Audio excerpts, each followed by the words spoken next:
Bom dia, então, a todos e todas. Vamos dar início a essa nossa manhã, onde ouviremos David Harvey.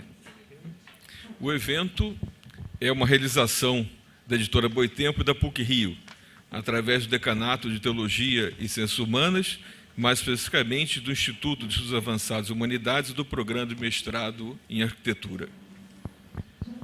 David Harvey dispensa apresentações. Todos que estamos aqui conhecemos sua trajetória e pensamento. O geógrafo britânico David Harvey é um dos pensadores mais influentes da atualidade. Unindo geografia urbana, marxismo e filosofia social na compreensão das contradições do mundo contemporâneo, sua obra é um forte eixo de renovação da tradição crítica e ganha especial relevância no contexto de explosão de movimentos contestatórios urbanos no Brasil e no mundo. Estamos aqui para ouvi-lo e, por isso, não vou me alongar mais. Antes de passar a palavra aqui da editora Boitempo, que dirá também algumas palavras, saúde de modo especial aos professores e alunos da PUC-Rio aqui presentes. Obrigado, Kim. Bom dia a todos. Temos o maior prazer de estar aqui com vocês nessa conferência. David Harvey começou a ser lançado seus livros pela Boitempo no ano passado, com o livro Enigma do Capital. De lá para cá a gente publicou também artigos dele nos livros da coleção Tinta Vermelha Occupy e Cidades, Rebeldes, assim como o livro Para Entender o Capital, livro 1, sobre o livro 1 do Capital de Marx. E agora vem ao Brasil uma vez mais no contexto do lançamento de um livro publicado originalmente na década de 80, chamado Os Limites do Capital. Esse livro é uma obra completamente obrigatória, absurdamente atual, e o Harvey é uma pessoa extremamente generosa, com uma oratória, como vocês devem conhecer ou conhecerão, incrível. De tal forma que vamos prosseguir agora com uma conferência de aproximadamente 1 hora e meia, seguido de questões. As questões serão feitas por escrito, então eu peço a todos que quiserem enviar questões aqui para a mesa, que levantem a mão e a equipe do teatro vai recolher as questões durante a conferência e também ao fim da conferência vai ter um tempo ainda para recolher mais questões. A gente vai agrupar todas tematicamente para poder render o máximo possível, representando democraticamente as questões levantadas por vocês. Então, sem mais acrescentar, vamos passar para a conferência do Harvey. E queria agradecer também a parceria com a PUC e a apresentação do Paulo. Em cada mesa vocês têm papéis, né, onde vão poder, então, escrever as perguntas, que depois serão recolhidas pela equipe do decanato e trazidas aqui. Então, David.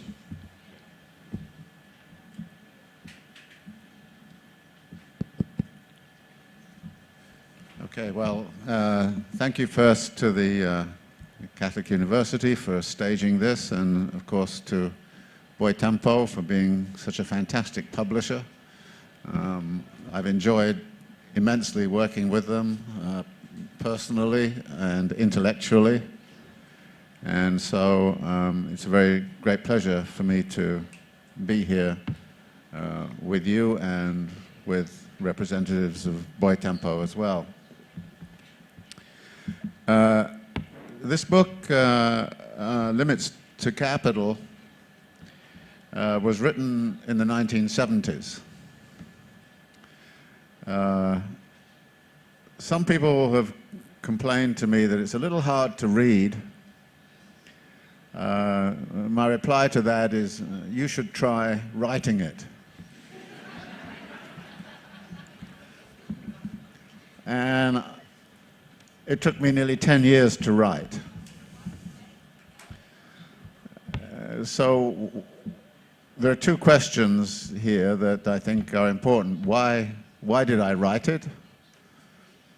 And the question is, why would a book that was written in the 1970s be so relevant today?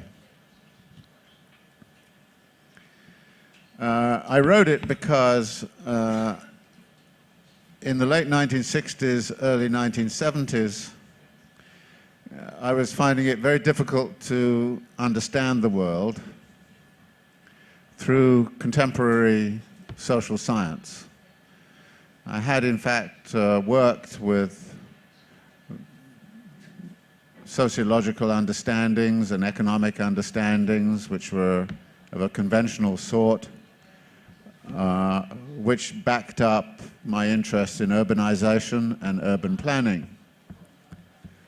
And I found this to be a very unsatisfactory framework for my understandings.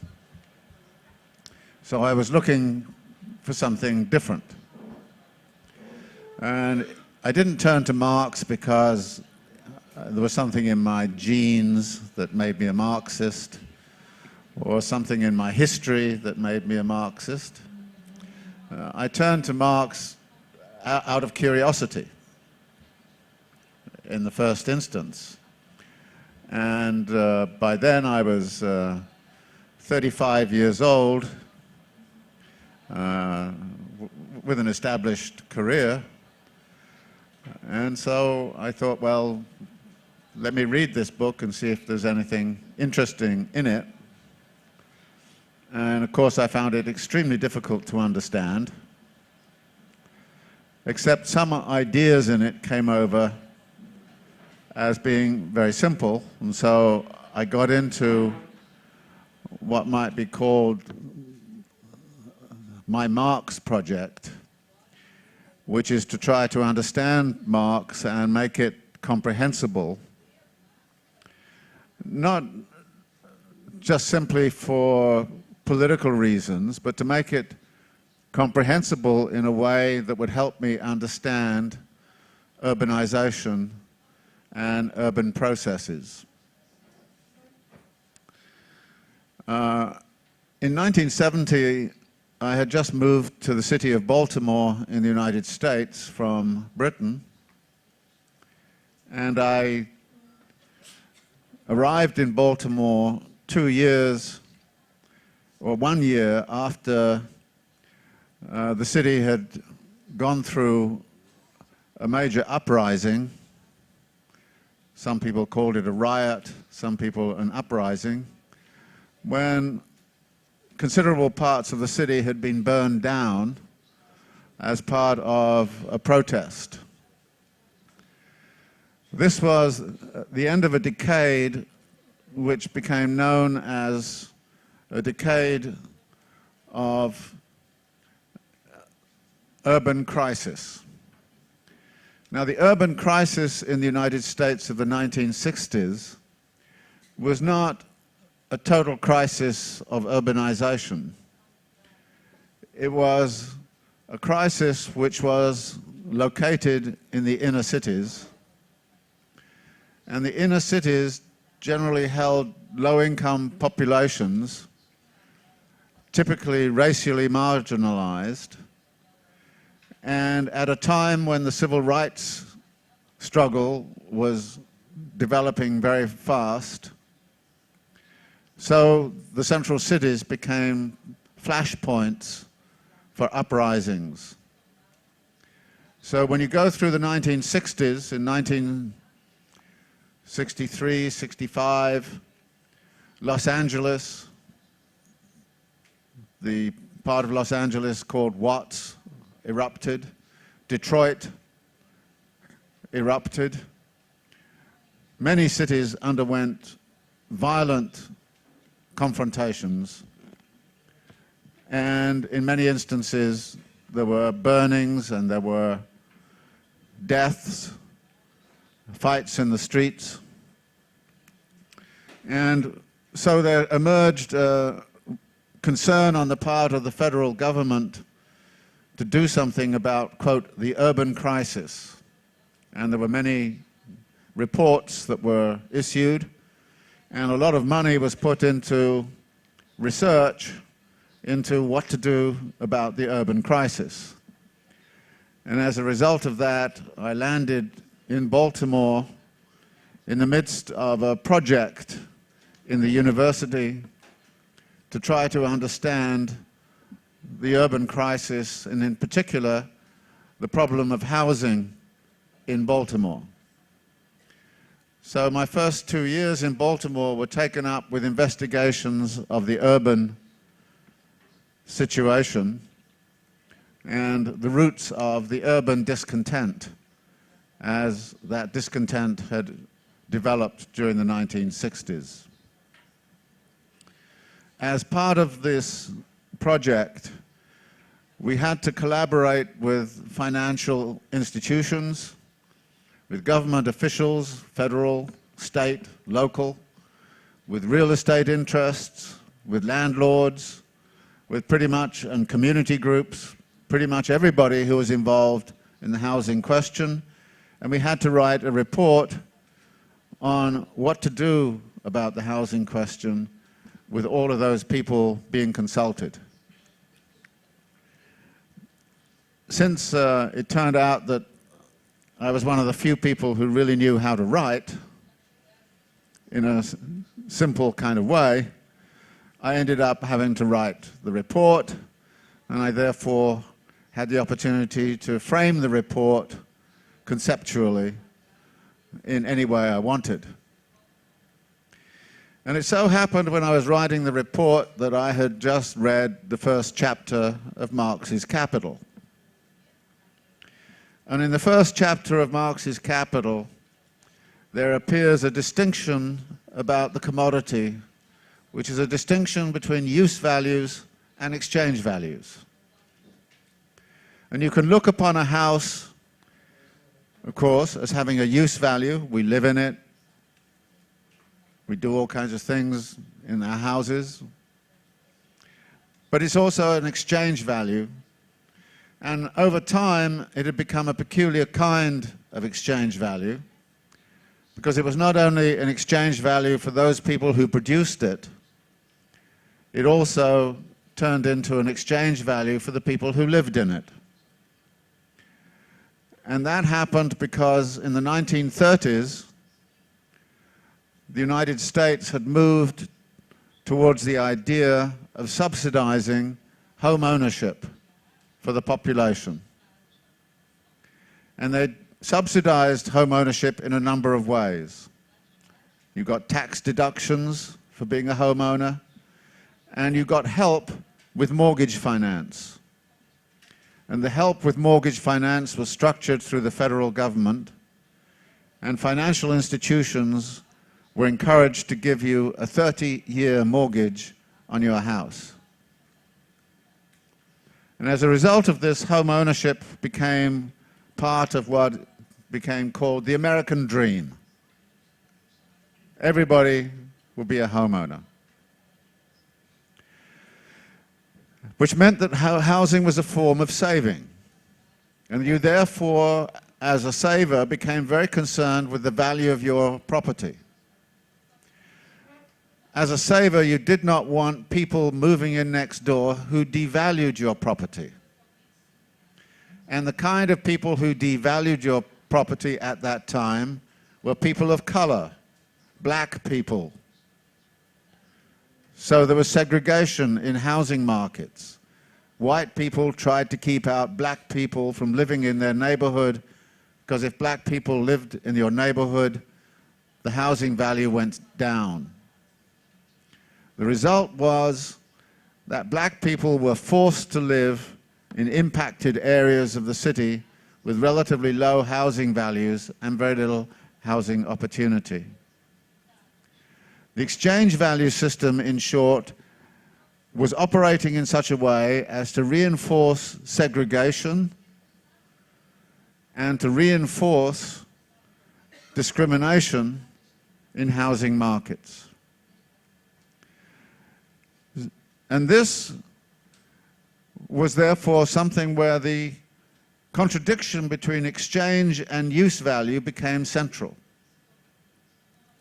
So I decided that I would frame the whole report on housing around this conceptual distinction between use value and exchange value. We were sitting in a big room with the financiers, the bankers, and the real estate interests and the landlords and the like. And they'd all read the report, and one of the landlords said, "This is a great way to think about the housing question. This is a fantastic way."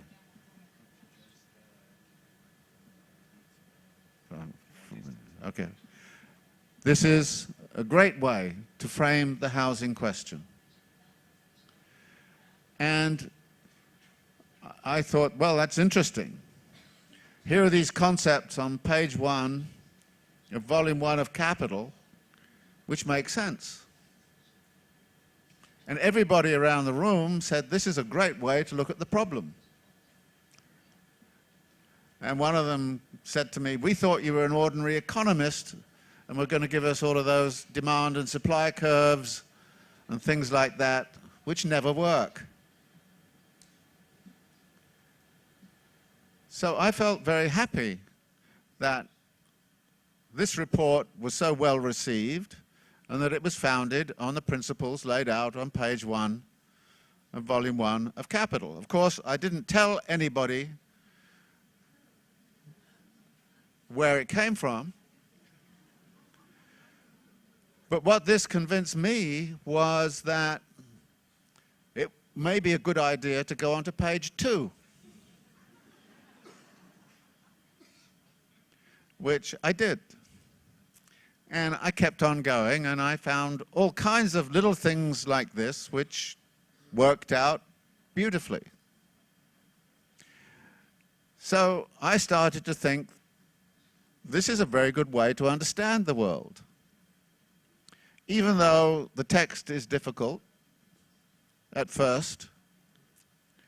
So I wanted to then take on the intellectual project of asking the question, is it possible to understand housing issues, urbanization issues in general, by using Marx?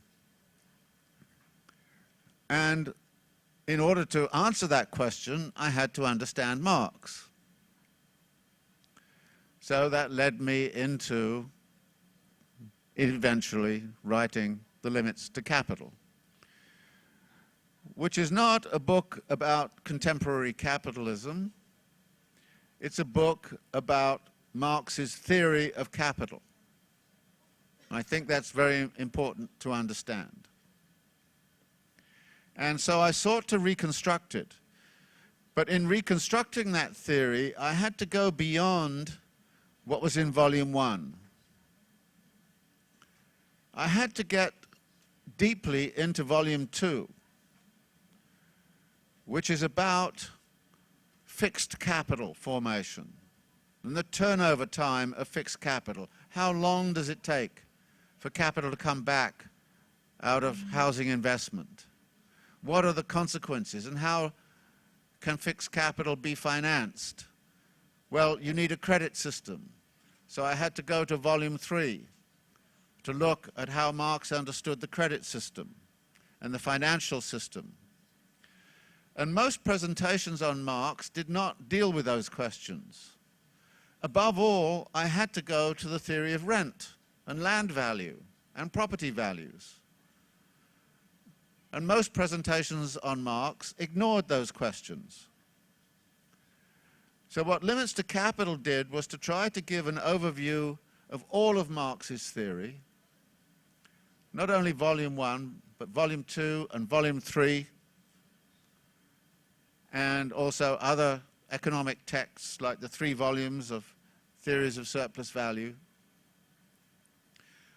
And from that overview, to bring Marx's theory to a point where it could deal with questions of housing, investment, city building, rent extractions, financial games which get played by interest-bearing capital as it circulates in city construction and city environments. But I was not primarily interested in Marx. I was always primarily interested in urbanization, but I wanted a theory of urbanization that could work. And I felt this laid the foundation for that. And it has therefore laid the foundation for everything I've written ever since about urbanization. That this is, if you like, the basic framework I would use to look at urban processes under capitalism, what they look like and why they are. And to the degree that urbanization has not gone away, this framework is therefore useful and continues to be useful precisely because it takes up all of those other elements in Marx's theory that are often ignored, Volume 2 of Capital in particular, and much of Volume 3, which is ignored. But there's a second reason why this text is actually useful today. Marx's theory is not a theory of an actually existing capitalism. It's a theory of capital, of how capital works. And Marx's theory of how capital works is not based upon empirical or historical inquiry. It is based on the writings of the classical political economists. In effect, what Marx does is to read all of the political economists, some 200 of them, very carefully. Adam Smith, of course, Malthus, Ricardo, James Stewart, whole group of other figures going back into the 17th century. Marx read all of them very, very carefully. And he made the judgment that, for the most part, these were serious people who were trying to understand the nature of the society that was emerging around them. And that their writings could therefore form the raw material for an understanding of how capital worked. But he had to approach that raw material in a critical way. So Marx set out very early on to apply a critical method to classical political economy, to ask the question, what is it the classical political economists are seeing? What is it the classical political economists are missing? What is it that they don't see? And why do they have blinders and blinkers on that mean that they cannot see certain essential characteristics of the system? Marx engaged in a practice which we now call, thanks to Jacques Derrida, deconstruction. And he was looking for what we now call the aporias, the lacunae, the empty boxes, the bits left out that are secretly there in these texts. Now, I'm not a great admirer of Derrida because when people say, oh, you can learn deconstruction from Derrida, I say I learned deconstruction by reading Marx's critique of the political economists. And it's beautifully, beautifully done. Now, but the classical political economists also had a project. Much of their thinking was infused with a utopian vision. And their utopian vision was that it would be possible to construct a market society which, when perfected, would work to the benefit of all. This was Adam Smith's main claim, that a perfect market operating under perfected conditions would construct a hidden hand that would moderate and construct everybody's activities in such a way as to redound to the benefit of everybody. Adam Smith was giving advice to statesmen and was saying to statesmen, if you want your country to be wealthy, the best thing you can do is liberate your market. If you want your country to be wealthy, the best thing you can do is to involve yourself in free trade. This is what Adam Smith was saying. So what Marx does is to accept that utopian vision and say, all right, let us assume I'm dealing with a society which is based on a perfect market. That is chapter 2 of volume 1 of Capital. The structure of a perfect market. And throughout Capital, Marx always assumes that the market is operating in a perfect way. Well, we know markets don't work perfectly. And Marx was not stupid enough to think that markets were operating perfectly. What he wanted to do was to say the utopian vision of the classical political economists about capital is fatally flawed.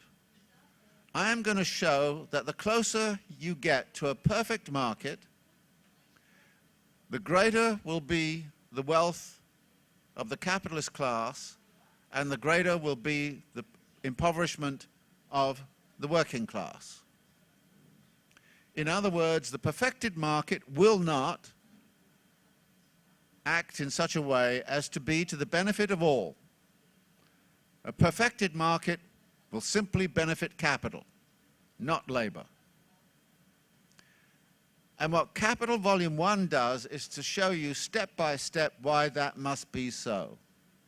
It is a brilliantly argued dialectical unfolding so that by the time you get to chapter 25 of Volume 1, Marx can say, if this kind of society is constructed in the way that Adam Smith and Ricardo and everybody else was seeking, if it was made that way, then the result would be an embarrassment of riches for the capitalist class and impoverishment, degradation for the working class.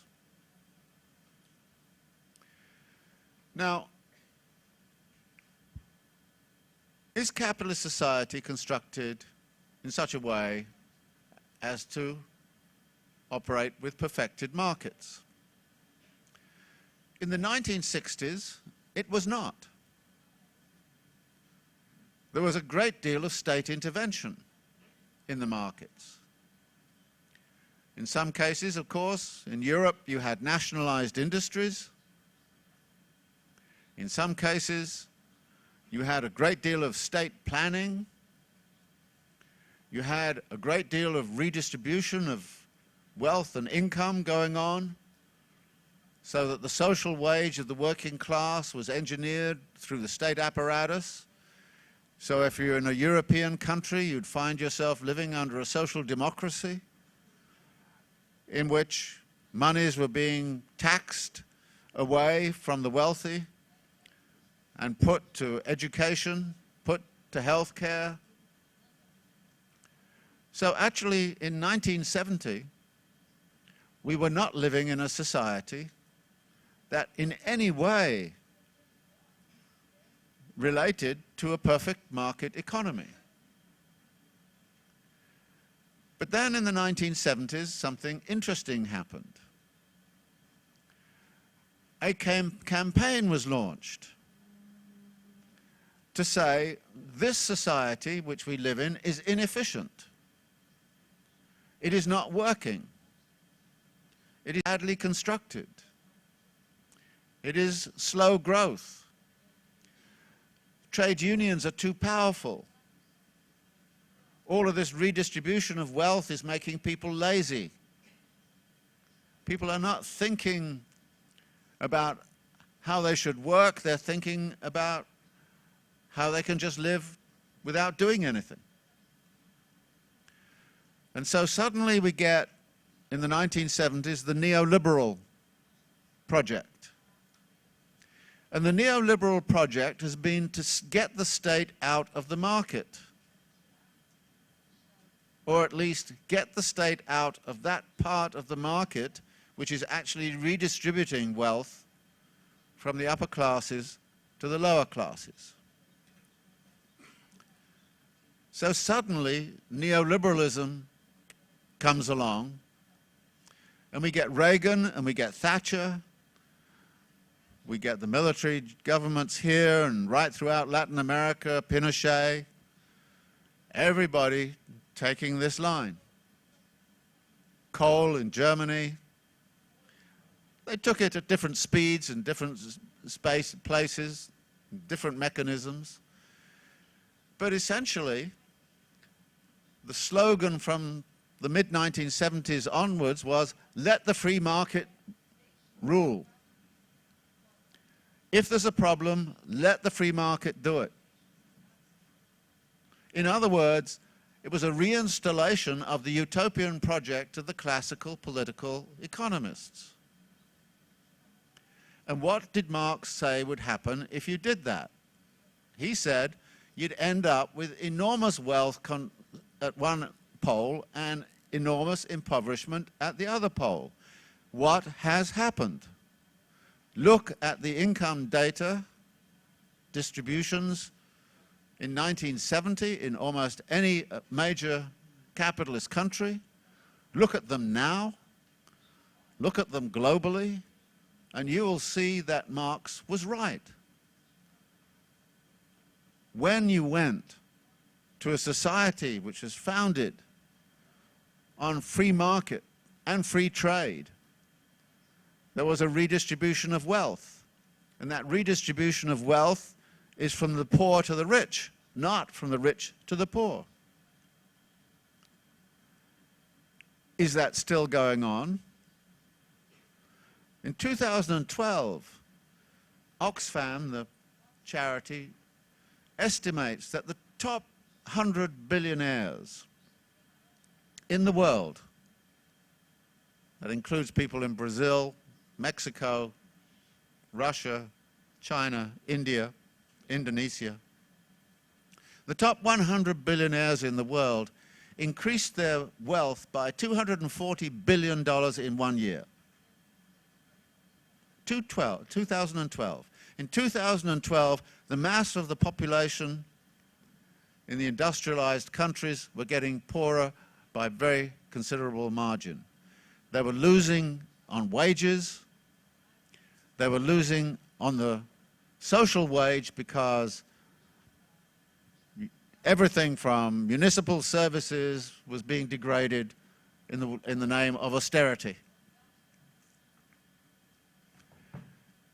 So here you have a situation where actually right now, precisely because we've had 30 or 40 years of trying to get back to what it was that the classical political economists wanted, precisely for that reason, Marx is more relevant now than he's ever been. And he's more relevant precisely because the dynamics of capital have moved us back to that 19th century vision and is moving us back to those 19th century conditions which Marx critiqued so avidly and which in 1970 many people could plausibly say that has been behind us. That is something that is part of capital's history, but it's no longer part of our present. So about 10 years ago, I found myself doing the following exercise. I cut a lot of newspaper clippings out of respectable newspapers like the New York Times and so on, Financial Times, about labor conditions around the world, in Indonesia, in Bangladesh, in China. And I had students read Marx's chapter on the working day, which is describing the situation in Britain in the 1850s, and say, can you tell the difference? And the answer is no. Exactly the same sorts of things that were being described by Marx through the reports of the factory inspectors back in the 1850s can be found now in the reports from the International Labour Organization or organizations like Oxfam about labor conditions in Bangladesh or wherever. And every now and again, of course, there is an event like the collapse of the factories in Bangladesh, where we suddenly see exposed what is happening to labor. We read about the suicides of workers in Shenzhen and Foxconn, making our Apple computers and all the rest of it. We read about these things and we realize that actually this is the world that Marx's Capital describes. So this is why a book written in the 1970s, which actually at the time was not so applicable, is now far more applicable.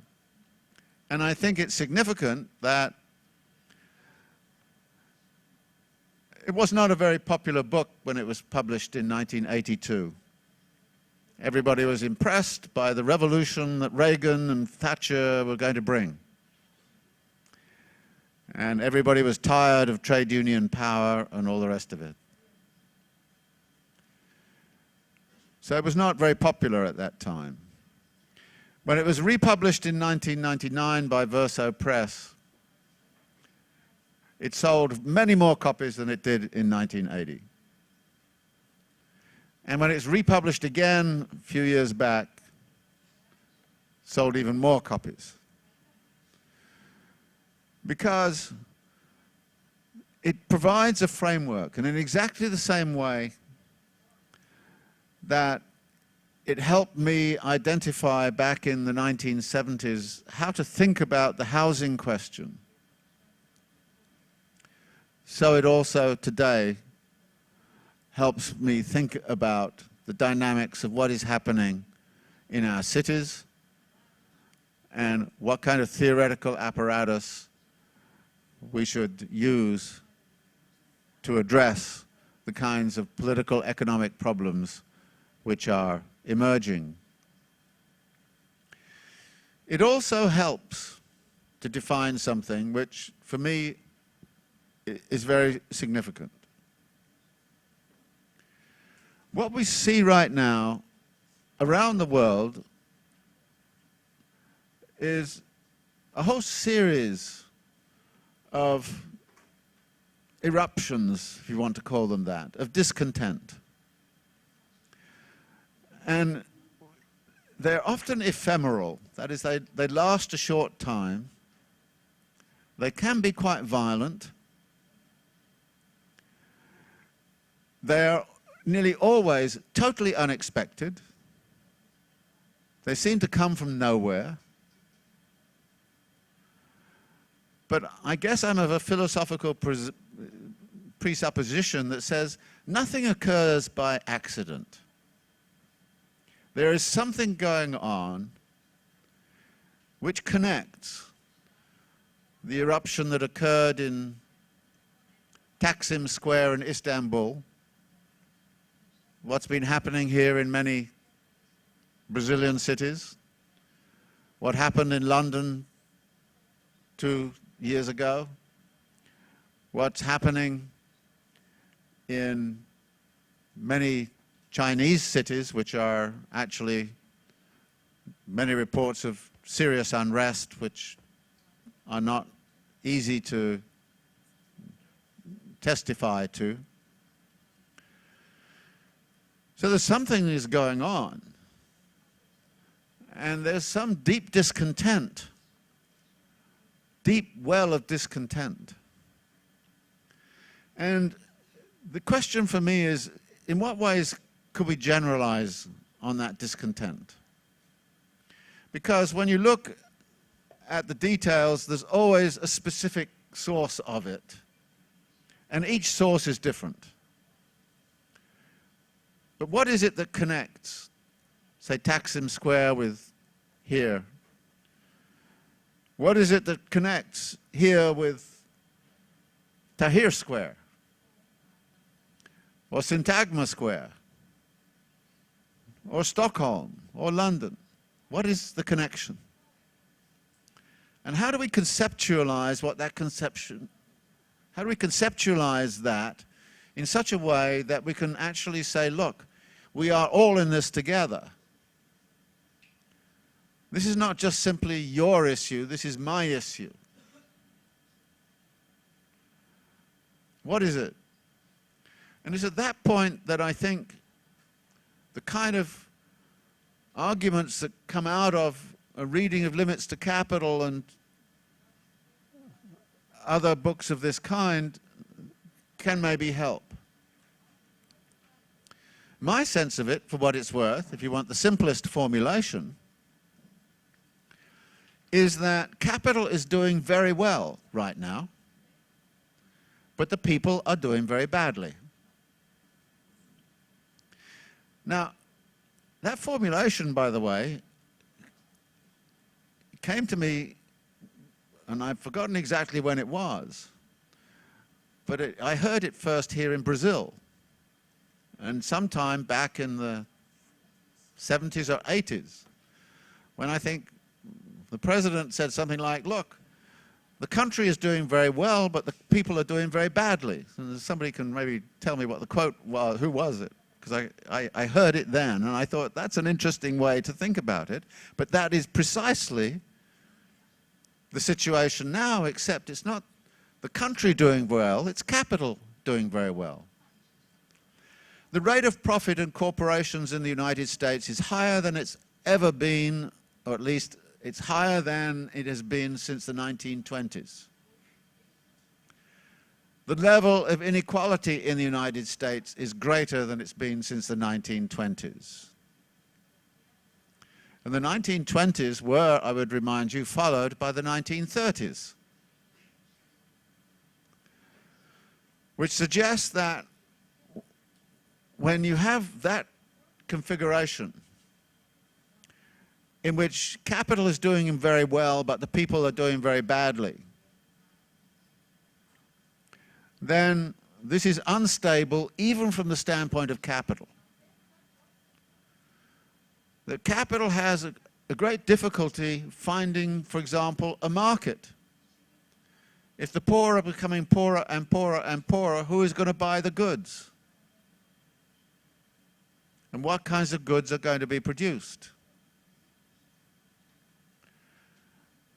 So this is, for me, a very simple formulation. And if that is the case, then it follows to me politically that what we should do, those people who are doing very badly, is to actually form an anti-capitalist movement. That is, instead of kind of saying, well, I'm struggling against this or that, you kind of say, look, I'm struggling over these specific things, but these specific things are embedded in this system we call capital. But it's very difficult to get people to think systemically. Nearly somewhere between 4 million and 6 million people in the United States lost their homes to foreclosures. They lost the use value of their homes because the exchange value system went crazy. And it went crazy in such a way that people made millions out of it. And it wasn't only the big bankers, it was the lawyers, the real estate agents, it was the mortgage originators, it was everybody. Made millions out of it. The exchange value system went crazy, and people lost the use value of their homes. When people went to people who'd lost their homes and said, you know, why do you think this happened? Who did they blame? They blamed themselves, which is exactly what neoliberals tell you you should do. In other words, we live in a world where neoliberal thinking has become deeply embedded. Individual responsibility, individual entrepreneurial venturing. If you do very badly, it's not the system's fault, it's your fault. There's even a whole theory out there called human capital theory, which, by the way, comes from Adam Smith. And the human capital theory says you have to invest in your own skills and your own training and all of that.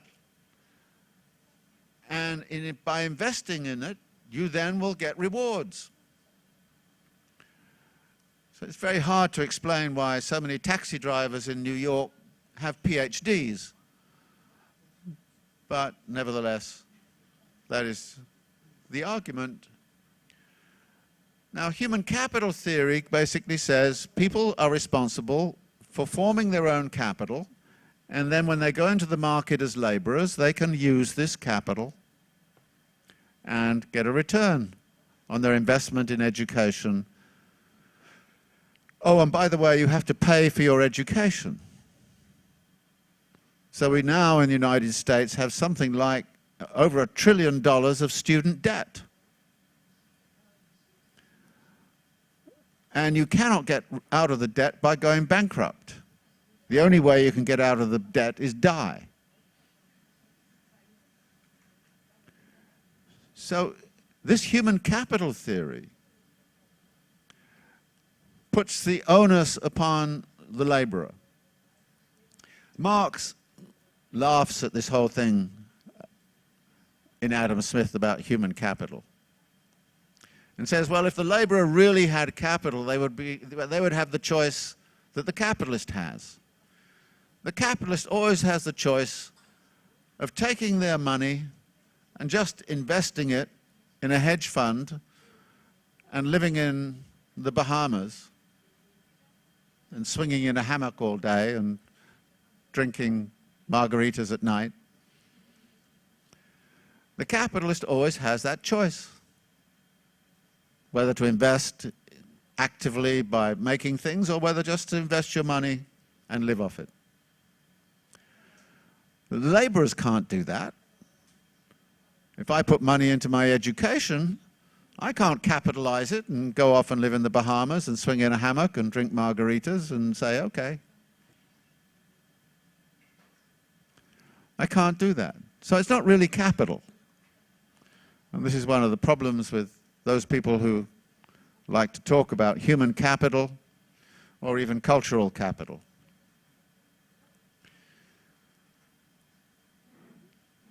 But this idea then, intellectually and also practically, that we as individuals are responsible for the fact that we are poor. And if we are poor, it is our own fault. There's a huge educational thing here. How to say to people, look, it's not your fault. This is a systemic problem. This is how capital works.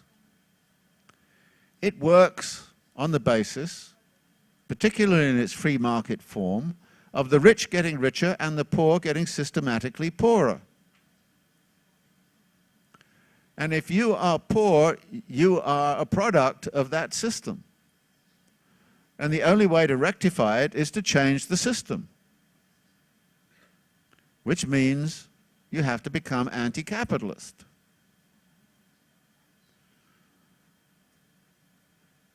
So systematic analysis of this kind gives oversimplified arguments, and I'm oversimplifying a great deal here.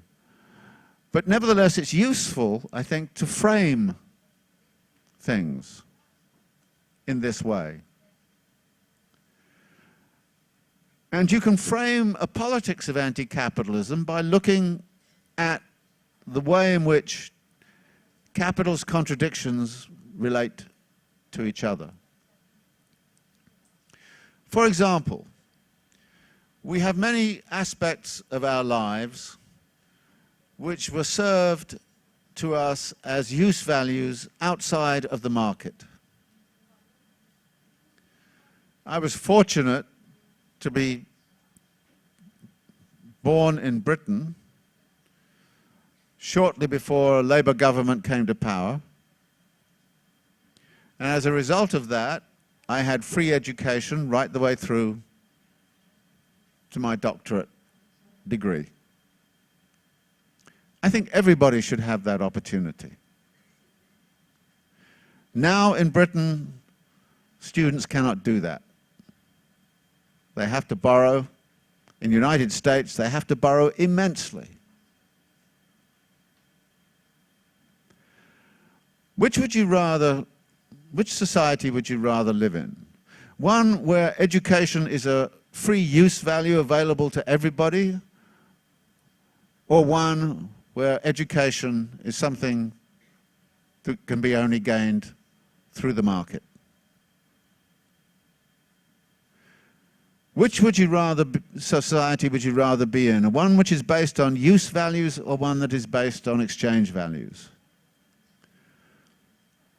Why would we not think about society in which basic use values, housing, healthcare, education, transportation, are essentially delivered as free goods to everyone, available on an equal basis, and not regulated by market mechanisms in which the rich can gain considerable preference over the poor? I would rather live in that use value society. And it's not impossible. There have been periods when countries, Scandinavia, Britain in the 1960s, went some way towards that world of providing basic use values free to the whole population. And they gained the resources by taxing the wealthy and taxing capital. Capital obviously didn't like it. So since the 1970s, what have we seen in Britain? We've seen the privatization of housing. What used to be social housing is now privatized. We see the privatization of education. We see the privatization, creeping privatization of healthcare. And of course, if you go to the United States, it's all privately orchestrated, all profit-oriented, with vast extractions of wealth occurring. So if I go back to that basic contradiction between use value and exchange value, I would follow Marx and say, let's try to create a society which is basically concerned with the delivery of use values to the population, keeping exchange value as much as possible out of the picture. Let us have an alternative utopian project in which we have a society which is based on the provision of use values with no exchange value component ever involved. That could be part of a left-wing utopian project. Let us similarly take the monetization and the way money as a form of social value which can be appropriated by private persons is also restructured. In other words, it's possible by an analysis of how capital works and how its contradictions are structured to come up with an alternative utopian framework, not a project, an alternative utopian framework. And this alternative framework uses the existing contradictions within capital and uses them in these constructive kinds of ways to define what our politics might be about. Now, of course, what we live in is a society which is global and where there are strong global connections. So it becomes extremely difficult for any government to extract itself from the whole world system, if you want to call it that, without making compromises. So nobody is talking here about somehow or other cutting ourselves off from the world and trying to define a space in which somehow or other we can live in this utopian world, because we won't be able to do it. But the purpose of analyses of good analyses of what is capital and how does capital work is precisely to define a project around the question of what is the alternative. If we don't want that system to work, what must we take out of that system and how would we make it work better, differently? If we review this, there is in fact considerable incentive to do exactly what I'm talking about. For example, there are many organizations that exist internationally as well as nationally that say that housing should be viewed as a human right, not as a commodity. Healthcare should be viewed as a human right, not a commodity. Education should be viewed as a human right, not as a commodity. So it's not as if there are not movements around that are actually arguing in this vein, but one of the ways in which we can put these arguments more coherently together is to have a very coherent understanding of how capital works. Because capital is also extremely flexible. It's extremely subtle sometimes in the way in which it works. And very often projects which look like they're anti-capitalist can be subverted, turned around, so that they become part of the capitalist apparatus. So my pleasure at having this book published now in Portuguese is the hope that people looking at it and trying to grapple with many of its arguments will both get a better picture of how capital works, what the logic of capital is about, and at the same time get a sense of how some of the categories that Marx introduces about rent and interest, merchant capital and the like, how some of those categories can help us understand what is actually happening in urbanization. I think it's significant that many of the struggles that have erupted around the world over the last 15, 20 years have been urban struggles. It's not that there are not rural struggles, and we can talk about that later.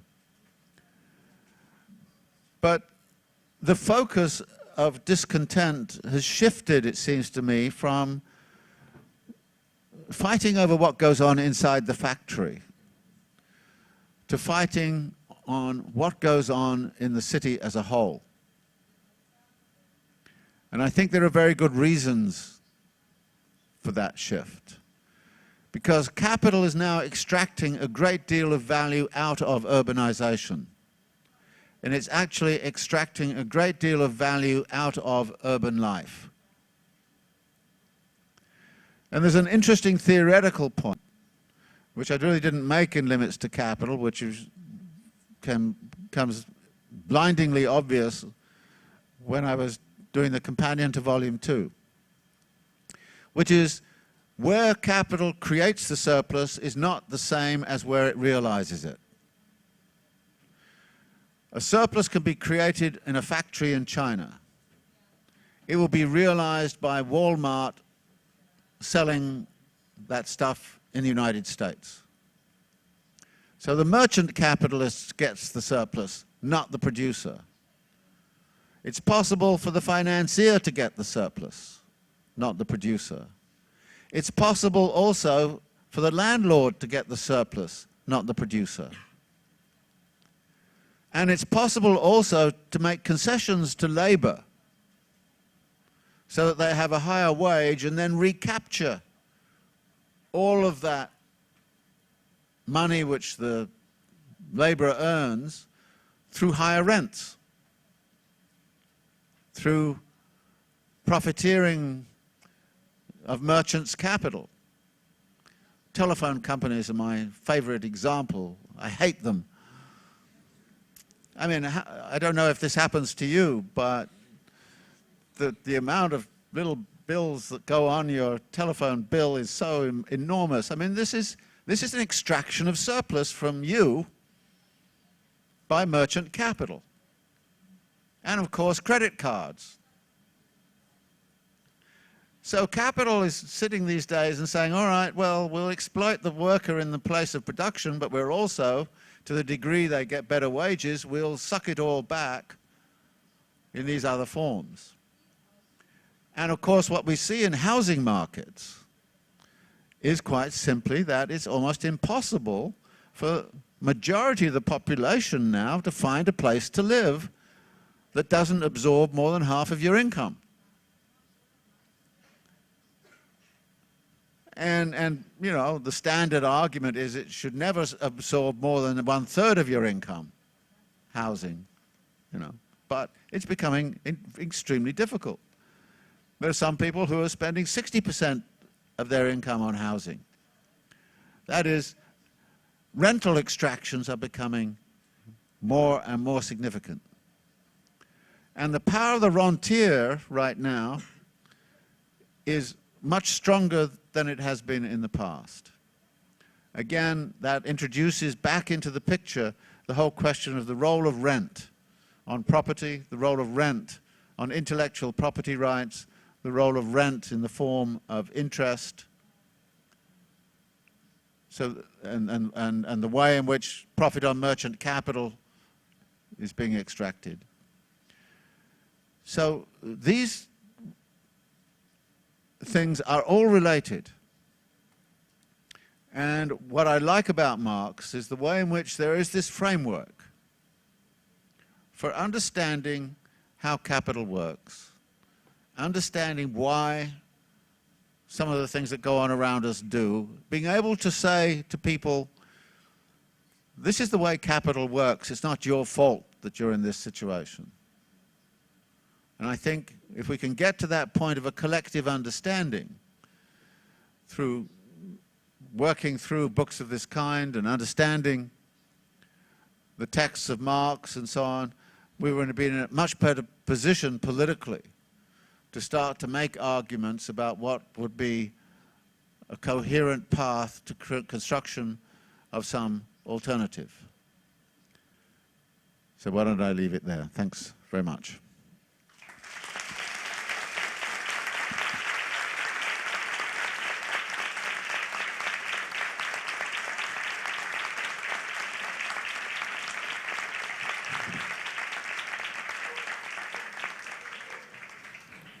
Thank you, David. Agora a gente passa para o momento das questões. Convido a todos para encaminharem questões por escrito aqui para frente. O pessoal do teatro vai circular recolhendo. Enquanto isso, a gente vai fazer um agrupamento temático e passamos aí para um segundo momento com uma leva de questões.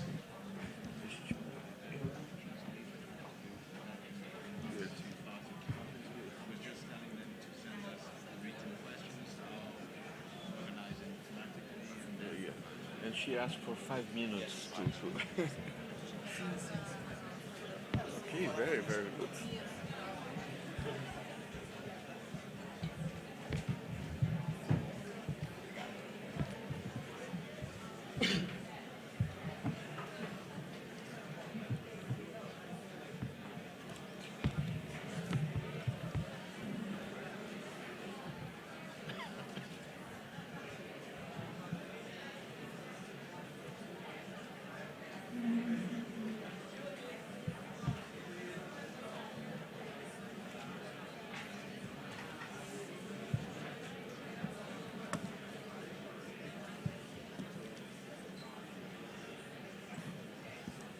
Só lembrando que as questões podem e preferencialmente devem ser escritas em português, de tal forma que elas serão feitas em português e traduzidas para o Harvey pela tradutora simultânea.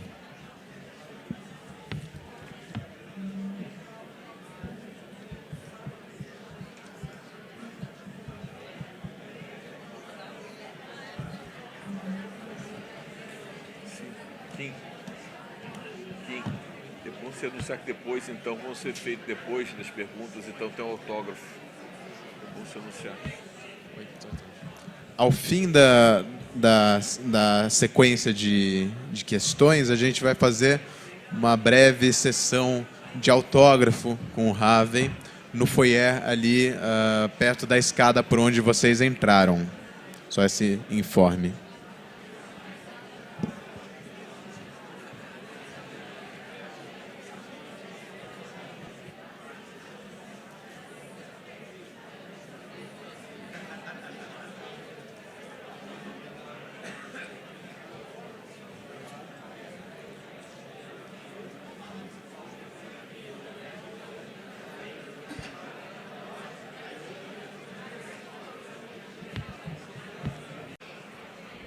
Mas, felizmente, nós conseguimos aqui organizar eixos de tópicos, de preocupações gerais.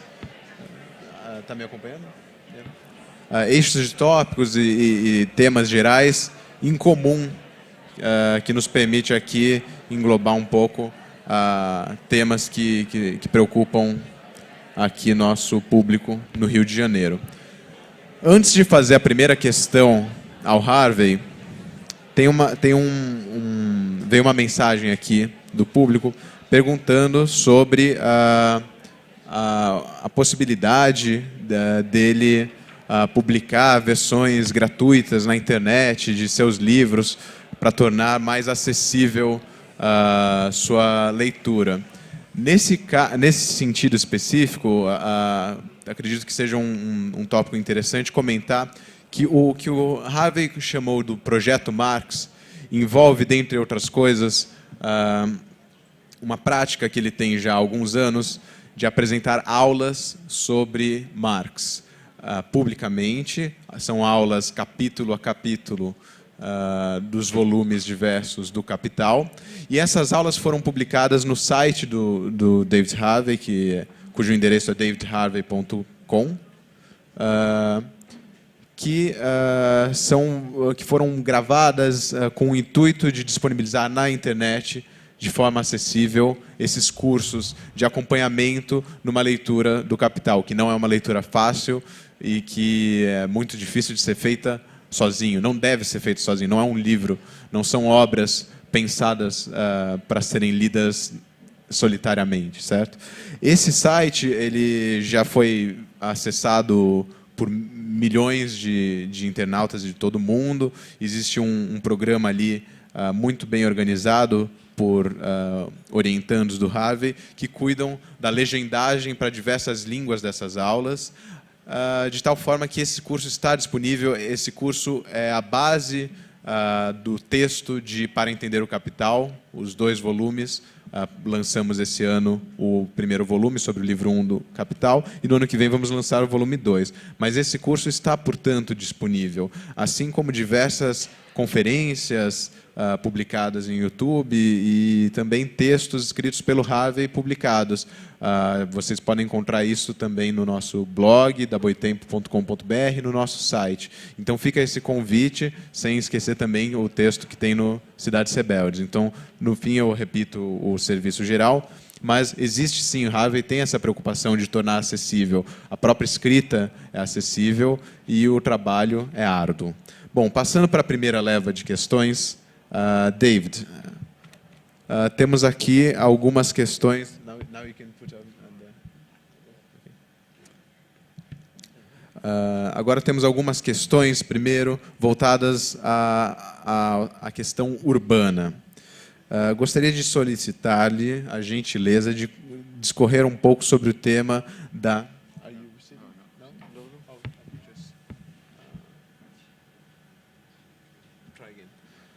Agora você está ouvindo? Ok.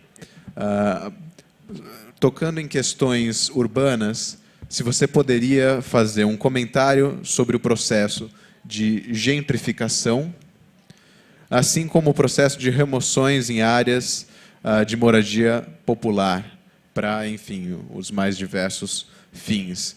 Da mesma forma, há também aqui uma questão sobre o que, no seu entendimento, os urbanistas contemporâneos podem fazer para atuar em projetos urbanos nas cidades e se comunicar com os cidadãos em geral. Então, essa é uma primeira leva de questões. Enquanto você responde, eu vou organizando aqui mais questões.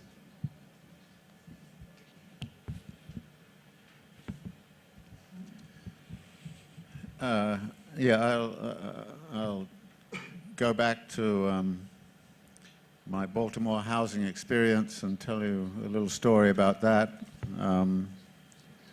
One of the theses that comes out from reading a text by Engels on the housing question, Engels has a very neat formulation. He says, the bourgeoisie has only one answer to the housing question. It moves it around. That is, it revitalizes a neighborhood with great ceremony from officialdom, while the poverty reappears somewhere else. So this thesis of moving the problem around was something that I used a lot in the housing discussions in Baltimore. And a couple of years after the initial discussions, we had a big meeting on what to do. And at that time, some of the people in the city decided I was obviously a leftist and therefore needed to be attacked. So I gave a talk about moving the problem around in Baltimore, and the leftists or the right wing, some of the right wing people in the room started attacking me. But we had invited somebody from the Chase Manhattan Bank in New York to talk about the experience of New York. So I found myself being defended by the head of the Chase Manhattan Bank, who kind of said, we have spent a lot of work and time trying to deal with the housing question in New York City, but we find after we've done the work, the same people are no longer living there. So this question of moving around is actually very critical, and unless we can deal with that, we will never solve the problems of the society. He thought it was such an interesting idea, he asked me where I got it from, which is not a good idea. So I told him I got it from Engels, but he thought he was a professor at Harvard. And it was so funny, I had to at some point or other to say, no, actually he was a collaborator of Karl Marx, and he looked very shocked. This, when a low-income population lives on high-value land, it is always going to be targeted somehow or other. It can be targeted either by buying out, just simply house by house, whatever. It can be targeted through mega projects which move in. The history of displacements around Olympic Games and things like that is every single Olympic Games has been colored by the way in which the displacements have gone on. And of course, you never displace the very rich, you displace the most vulnerable populations. So this is the way in which land rent works in the city. That when rents rise because of an advantageous location or because of new public investments, then the whole composition of the area tends to change. The only way you can prevent this in any foundational way is to have non-market housing. That is, market that cannot pass into the market system. There are various ways of doing that. Public housing, of course, is one of them, but as we saw with Margaret Thatcher, it's always possible to sell that off at a certain point. There are various legal systems that allow people to have non-market housing. Actually, a surprising number of them exist in the United States. I won't go through what they are, but there are many of them.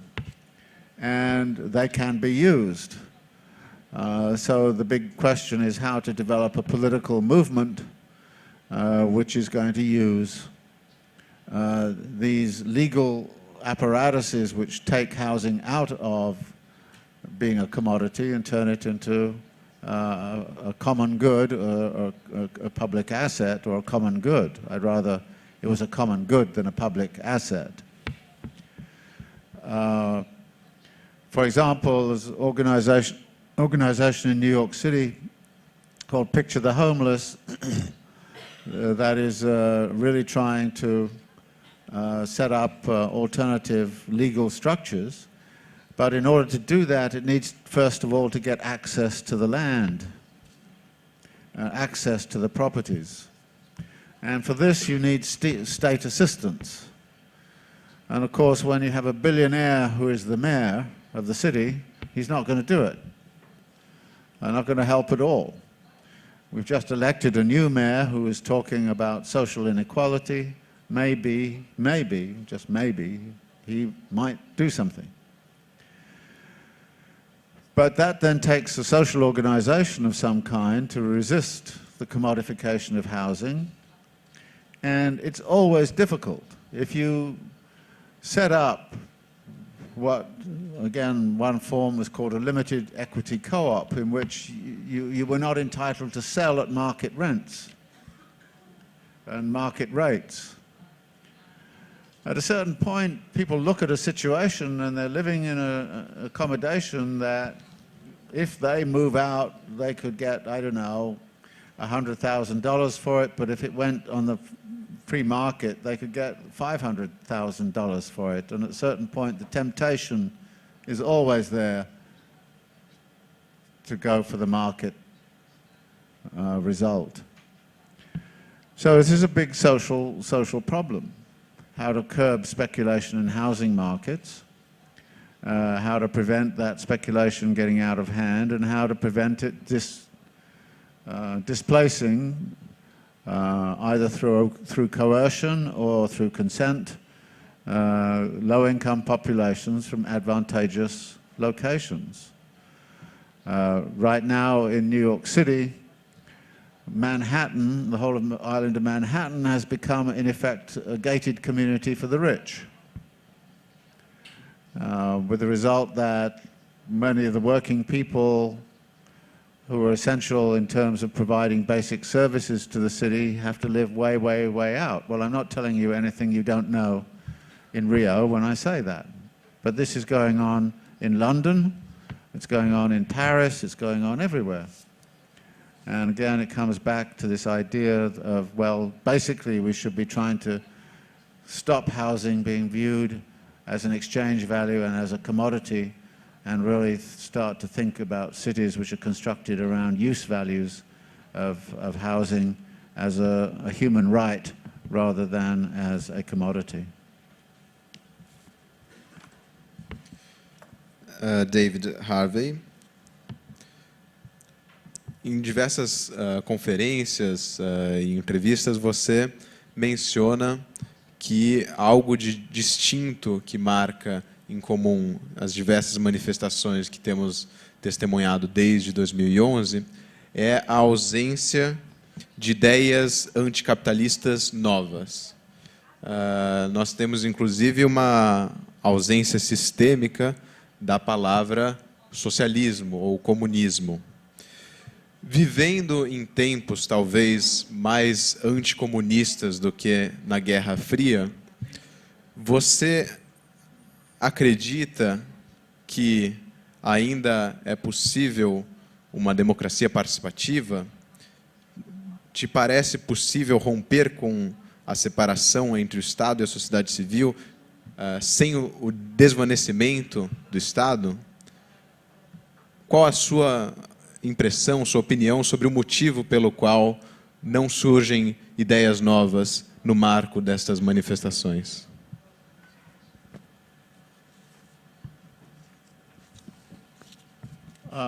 Actually, if I said there are no new ideas, I misspoke, because there are a lot of new ideas around. The difficulty is that many of them are not, it seems to me, able to confront the nature of the capitalist beast.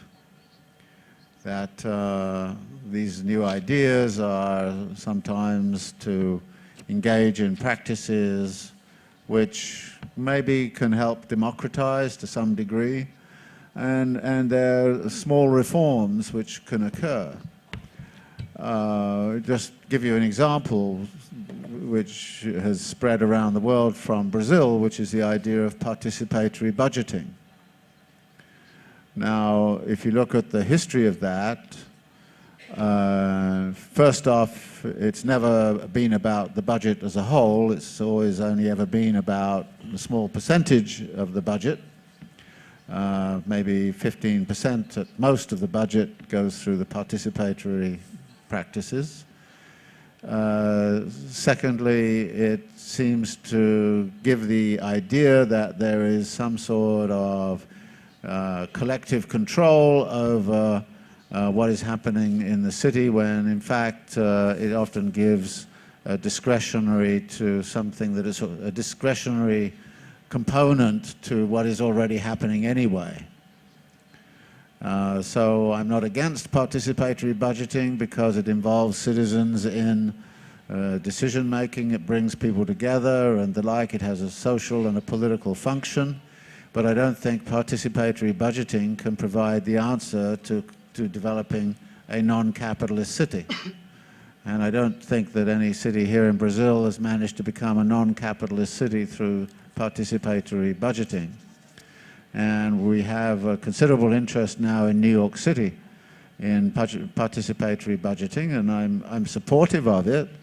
But at the same time, I'm saying, look, this is a good thing to do, but it's something that has to change into something else if we're really going to get a hold on what is happening in the city in general, which is effectively defined in the New York case by the real estate board and the construction interests and the big financiers, and they have a tremendous influence in city government. So I think that there are new ideas, but they're not sort of oriented, it seems to me, as part of a general sort of anti-capitalist project, which is, I think, what I would be primarily interested in trying to encourage. I think the other thing I would want to say is that some of these new ideas are very small scale. There's a tendency right now to kind of, for the left, to take micro approaches. It's what I call a sort of a termite approach to politics. You put yourself and you hope that by gnawing away at the structures, eventually the whole structure of capitalism will fall down. And I'm not against what I call termite politics. But again, I think that at some point or other you have to have some idea of what it is you're going to put in its place. I'm personally convinced that one of the difficulties on the left has been to adapt to a situation in which the focus of struggle is no longer the workplace. It has to be the city as a whole, which includes the workplace. The left historically has always defined the proletariat as the factory worker. Well, in the United States, factory work, a lot of it has disappeared. And then the left kind of says the proletariat's disappeared, therefore we have no agent that's going to create history. And you say, well, my definition of the proletariat is everybody who is engaged in the processes of production and reproduction of urban life. And if that is the definition of the proletariat, then you have a large number of people that need to be organized. For example, the delivery workers around Manhattan, thousands of them, they are part of the proletariat. And if the delivery workers go on strike, we'd be in real difficulty in the city. They have a lot of potential power. The taxi drivers, well, actually the taxi drivers do have a union right now in New York City. It's a very interesting organization. It tends not to go on strike and do those things, but on the other hand, it's very good to have the taxi drivers in some form of organization. But they're crucial to the operation of the city. And again, organizing, but the left has not got round to the idea of organizing the drivers, organizing the taxi drivers is part of what real politics is about.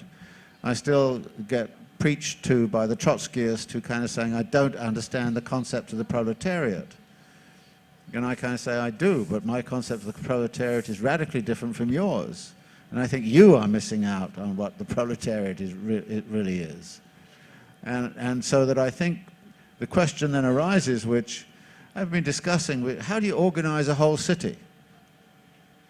What kind of political organization could really start to say, all right, we are going to actually occupy this city, in which the majority of the citizens will actually take political power in a city and start to actually redefine how that city works around different principles than those which are given by the real estate organization and the bankers and all the rest of it. You know, would that be possible? People say, oh, but that's impossible. But then people said it was impossible about early unionization.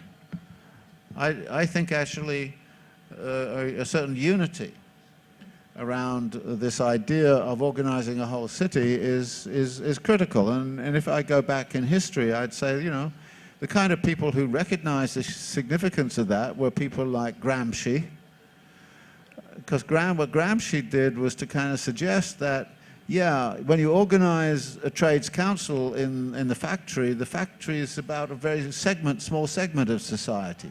When you organize in a neighborhood, you're actually organizing the proletariat as a whole, and you have a better understanding of what the needs of the proletariat as a whole are through neighborhood organizing than you do through the organizing of just a single factory through a trades council.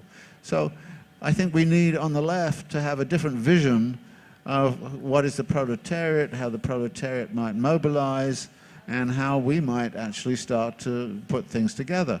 Much of the city cannot be organized along conventional trade union lines.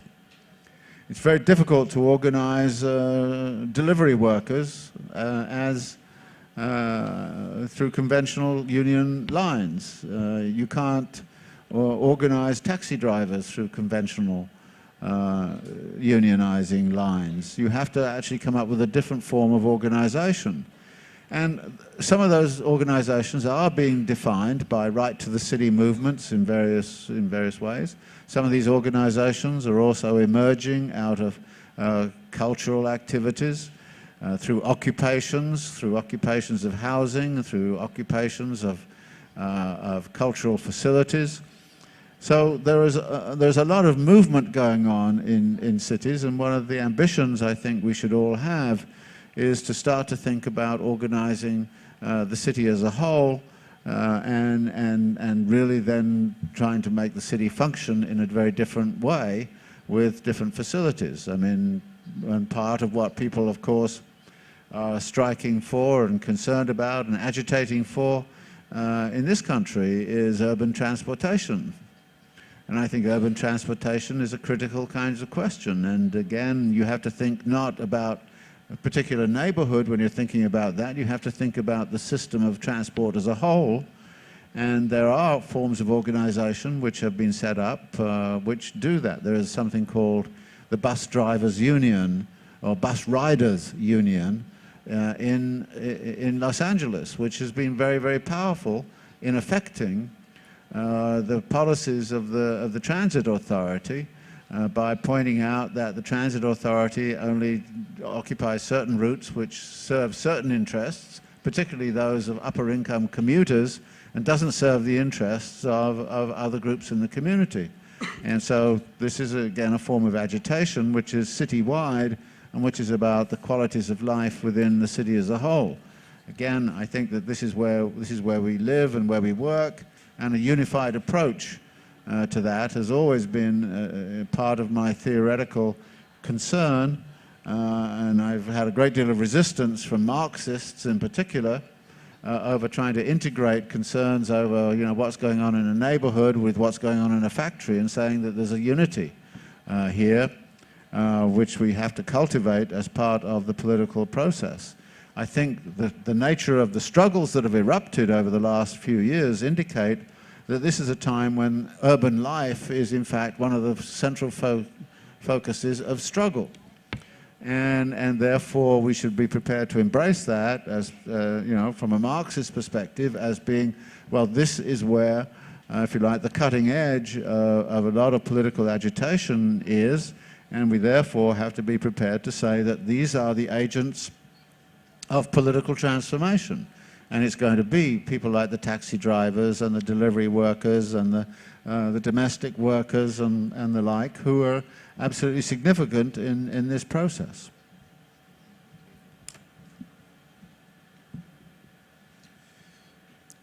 Você poderia comentar pouco sobre a sua crítica? Se você poderia comentar pouco sobre sua crítica ao legado de Hegel na obra de Marx. No começo dos Limites do Capital, você comenta a ideia de noções, de leituras abstratas da teoria marxiana, descartando-as. Você poderia, então, abordar pouco essa temática da sua leitura de Marx, depurada de Hegel?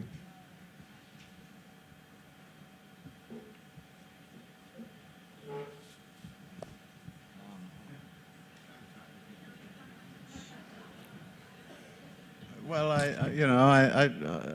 never liked Hegel, and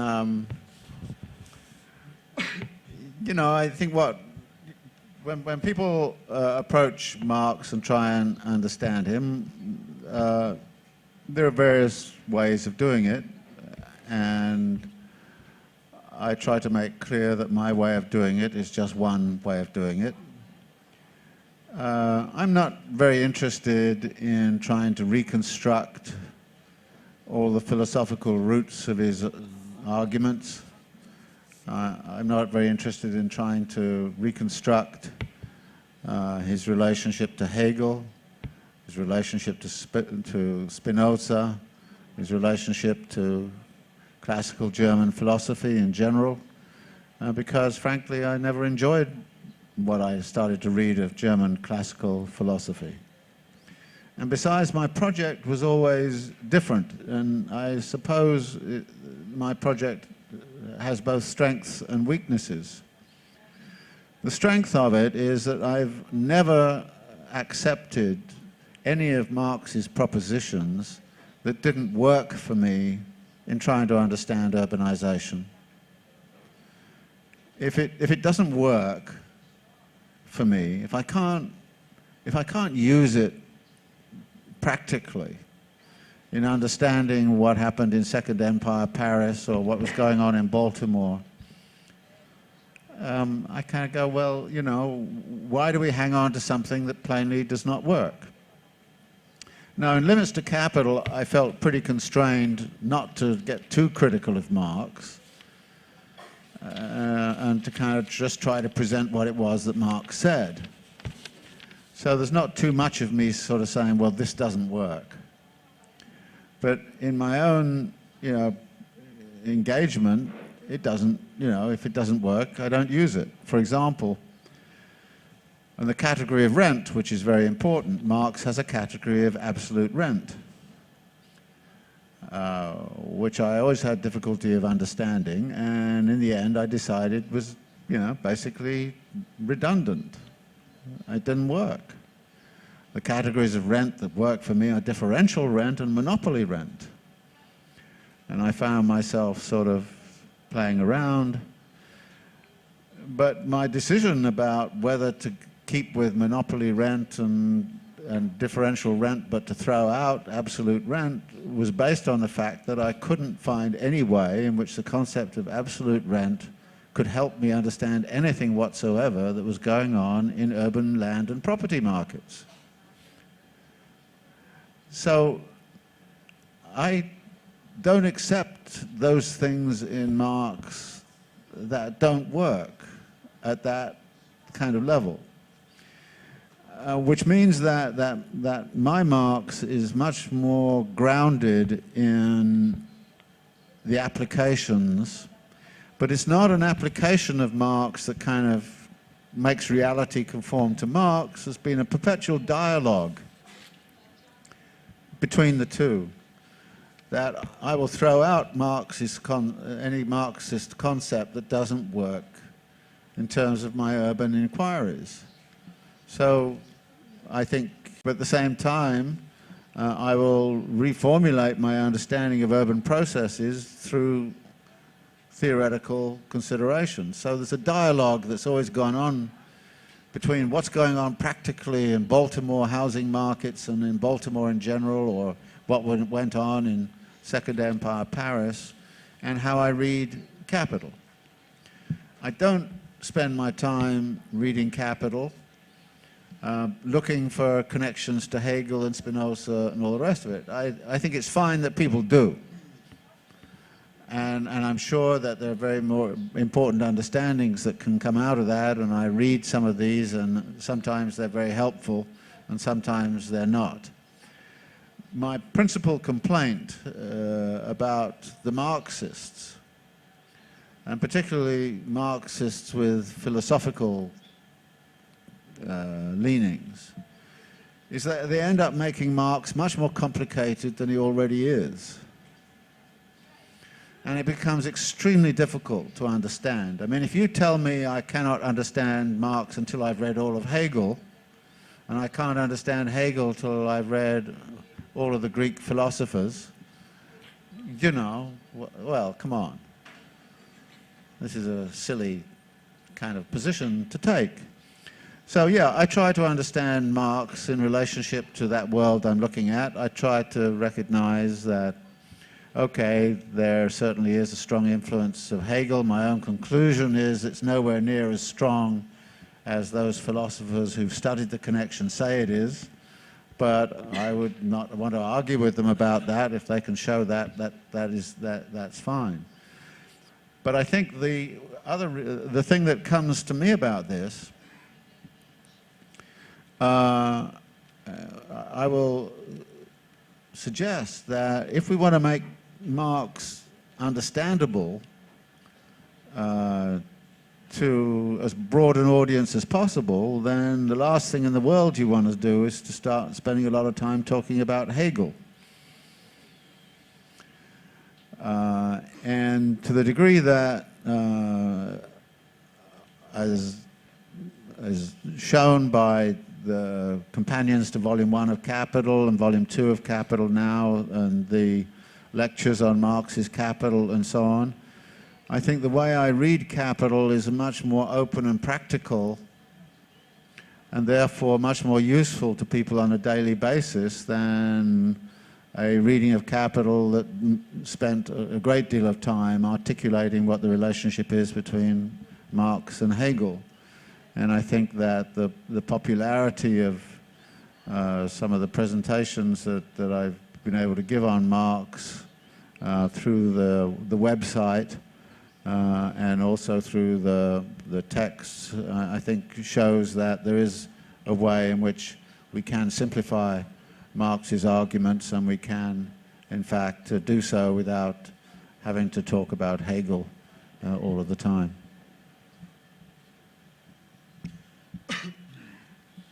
Uma das autoras da coletânea Cidades, Rebeldes, a urbanista Raquel Ronick, disse num debate de lançamento do livro em São Paulo que o tema da corrupção, muitas vezes evocado em manifestações ou supostamente evocado em manifestações aqui no Brasil, é um tema besta, é uma besteira.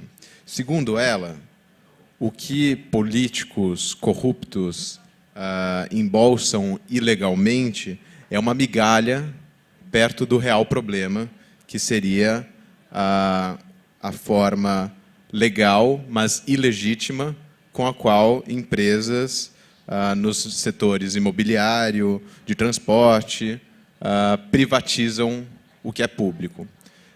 Numa entrevista publicada essa semana, Harvey falou de como o poder institucional em si se tornou refém do poder econômico. Harvey, você poderia discutir um pouco essa questão? Você também menciona a ideia de democracia totalitária, que vivemos numa democracia totalitária, e a Raquel Ronick fala que a ideia de que políticos são todos corruptos, que é uma ideia muito propagada pela mídia, seria, na verdade, uma ideia partidária da, entre aspas, democracia direta do capital, que existiria aí em detrimento das pessoas.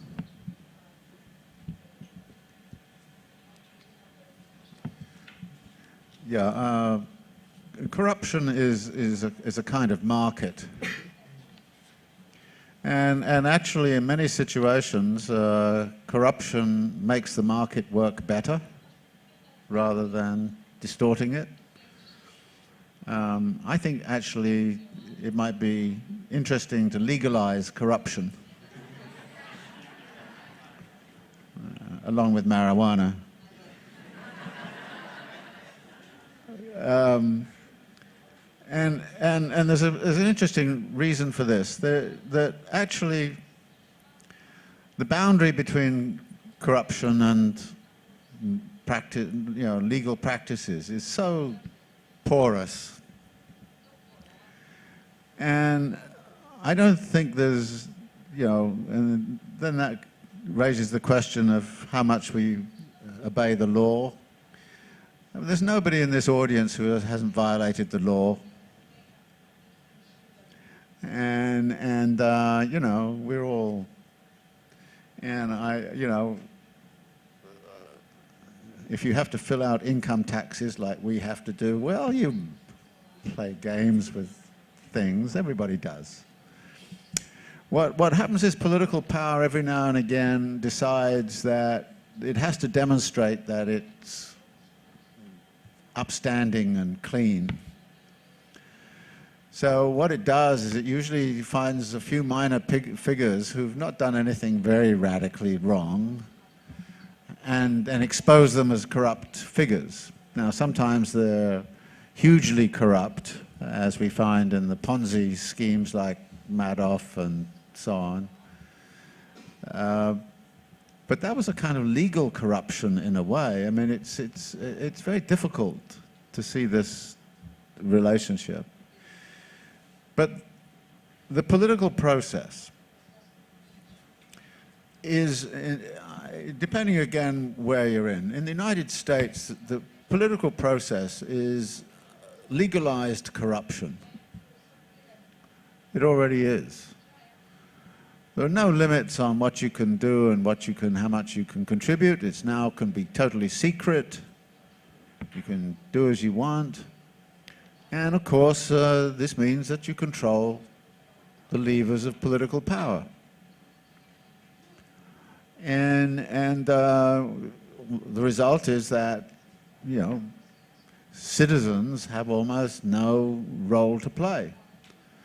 We're simply pawns in a game, which is all about TV images and all the rest of it, and presentation. Who has the money wins.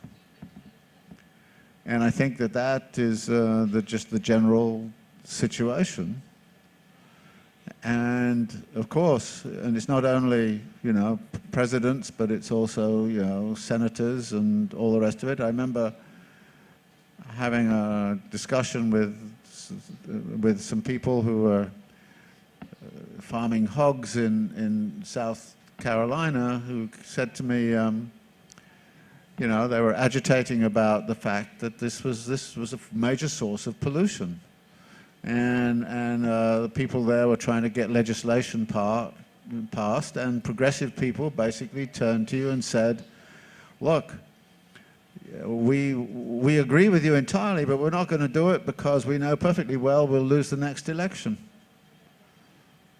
And so there's no way we will do that because the hog farmers are very wealthy and they will simply make sure we lose the next election.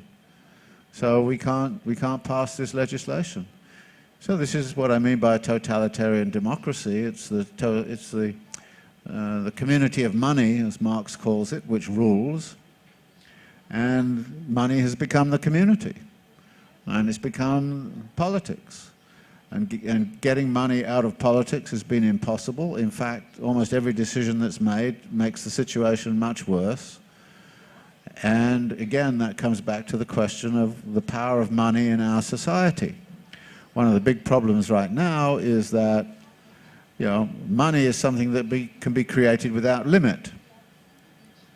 And so when there's a difficulty, the Federal Reserve just creates more money. Where does the money go? It goes into the stock market. Where does it go after that? It goes into the banks to some degree. And where does it go after that? It goes into the pockets of the billionaires. All the data in the United States show that all of that money, which has been created by the Federal Reserve, that 90% of it has gone into the pocket of the 1%. None of it has spread around into the world at large. So actually, there you have, if you like, a kind of a system which you look at it and you say, by definition, this should be called corrupt. But it's not. It's just simply the way the market has been structured and the market works. And there's nothing we can really do about it, and the influence and the political influence that flows from all of that. The only thing we can do is dismantle the Federal Reserve, stop it creating money in the way it's been creating it, and go to an alternative kind of society. But that is a big kind of question, there was a time when IMF and World Bank at its meetings were being sort of surrounded by people, and that doesn't seem to happen anymore. But actually, all along, I thought this is the wrong people you're going after. It should be the US Treasury and the US Federal Reserve that should be the focus of attention. And interestingly, the only people who really are working on that are the far right, the libertarian right. They're the ones who are kind of most agitated by this, and I think the left is also to some degree involved in agitating about it, but we haven't got very far in dealing with the fact that the political process is organized like the free market in such a way that the rich get richer and the poor get poorer, and that's the way it is, and we're supposed to get used to it. And when I talk about a totalitarian democracy, that was a phrase that was used by Herbert Marcuse, who also used this term repressive tolerance. And he asked the question, how come we are being forced to tolerate the intolerable? And why is it that everybody preaches to us principles of toleration so that we tolerate the intolerable? And I think that that is kind of a very important question right now. We are in an intolerable situation. How come we're being told to tolerate it? And how come we're being taught ideas of toleration in a situation which is absolutely appalling? David, você poderia falar um pouco sobre os direitos de propriedade intelectual, royalties? Você estava comentando mais cedo sobre a questão do Facebook, do Twitter, e se você pudesse também, dando um passo além, discutir de que forma a cultura pode, em sua opinião, atuar no processo anticapitalista.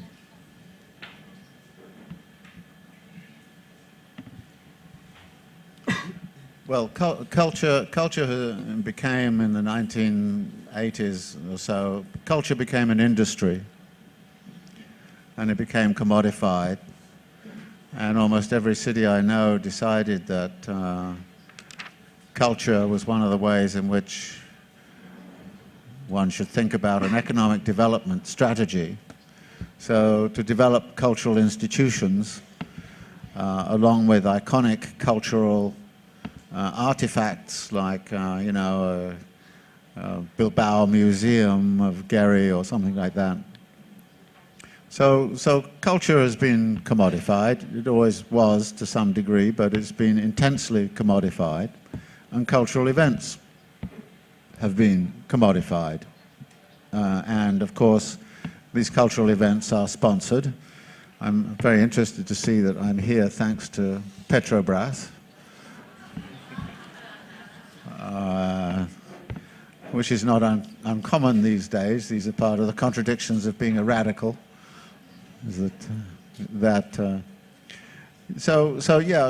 Culture, but within that, of course, as there is in any sphere, there are forms of protest, and those forms of protest can be politically very significant.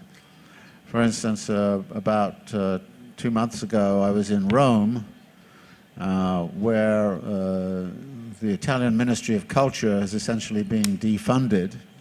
And the result is that all of the subsidies to theatres and so on have been cut, and many of them have gone technically bankrupt. And there's a famous theatre in Rome called Teatro Rival, where the actors and actresses and the stagehands and the management, etc., decided that they were not going to allow this theatre to be converted into a restaurant. They wanted to keep it as a theatre. And as one of them said to me, we occupied it for 3 days and we've been here 3.5 years. And we've been setting up alternative events. This has been actually a movement that has spread now to other cities like Naples and Sicily and Milan. And they were having a get-together of all of the occupied theatres that there are in Italy, and of course alternative programming goes on, and political events, and there's a good deal of politicization and social action going on around these cultural facilities, with a good deal of public support. And this particular theatre was a theatre that staged Pirandello's plays and is rather famous. So this theatre, when they occupied it and kept it as a theatre, the majority of people in Rome, I think, rallied behind the idea. Even the press, to some degree, supported it, until some of the press decided that this was getting too dangerous because it was suggesting that there could be a non-commodified property market in Rome, and that was not a good idea.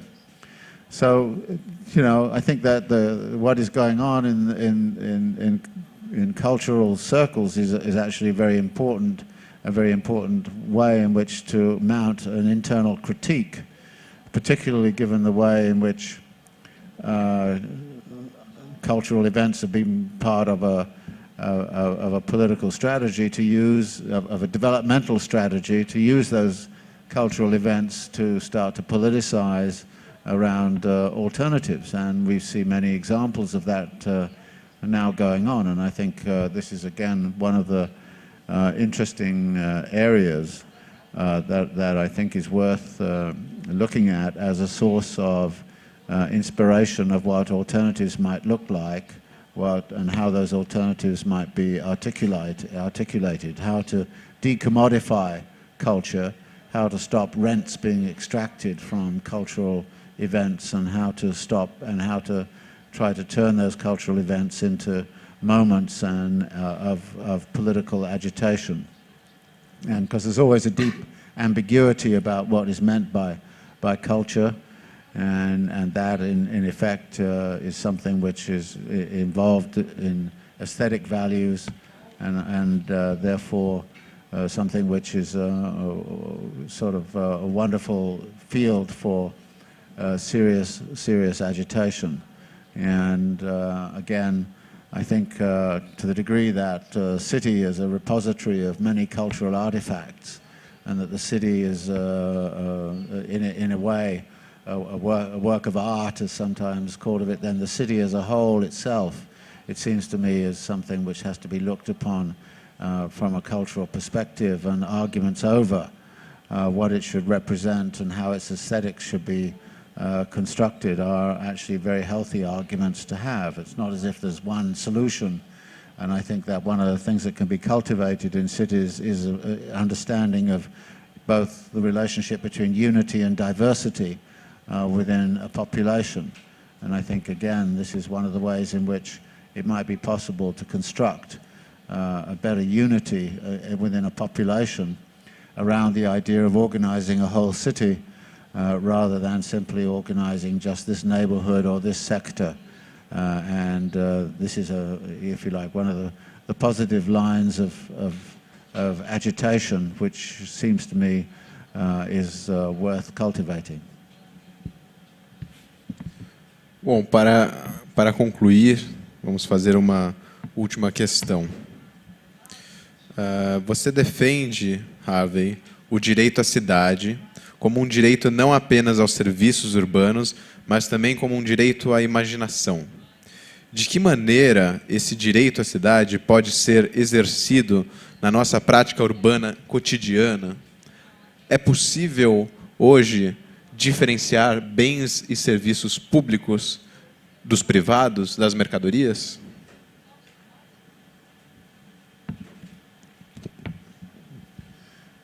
The right to the city is what I call an empty signifier. That is that everybody can claim the right to the city. Capital can claim a right to the city. We have a mayor, Bloomberg, in New York, about to be displaced, who has used his right to the city in a certain kind of way, mainly to develop the city. And I don't in any way doubt that Bloomberg loves the city. He really does. It's just that he loves the city that he likes. And he feels comfortable in a city where there are not low-income people around. He feels comfortable in a city where there are people like him basically living there. He feels comfortable in a city which is full of major developmental projects.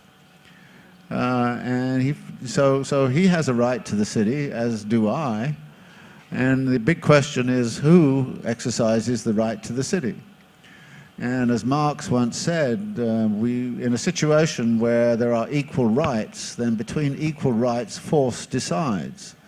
So it then depends upon political power and political organization as to who has the right to the city. So in setting up the idea of the right to the city, it was an attempt to bring together many different organizations, like the taxi drivers and the domestic workers and the like, into the idea of a common cause, that we all had a common interest in what was happening in the city as a whole, and that therefore we might want to plan for an alternative city. So one of the things that we did with the Right to the City movements was to sort of come up with a platform, if you like, of an alternative city. And one of the elements of the platform we considered was the role of public space and the role of commons, what we call an urban commons. And the point here is that there's lots of public space in the city which is not actually available to the public.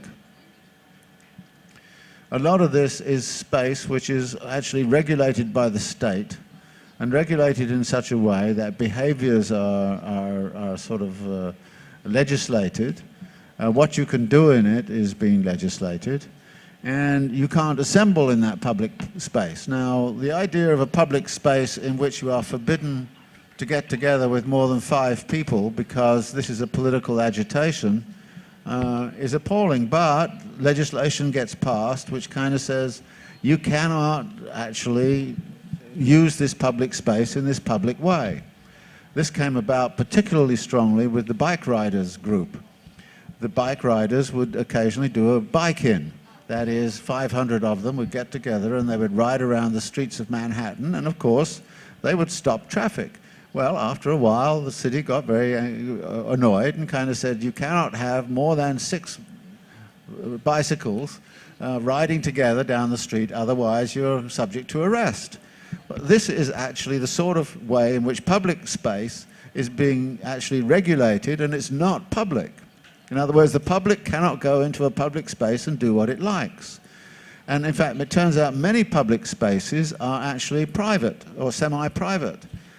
Central Park in New York is actually semi-privatized. When we wanted to have a big demonstration in public in there against the Republican National Convention, we were told we could not because our political right to have a demonstration was trumped by the fact that we might actually hurt the grass. And it was therefore the rights of grass that took precedence over the rights of the citizens of New York to go and hold a demonstration in public in Central Park. I mean, these are the kinds of things that have to be battled for. So actually the right to have a commons, a political commons in a public space is something that has to be battled for. And curiously, it's very often easier to make that battle work in a private space.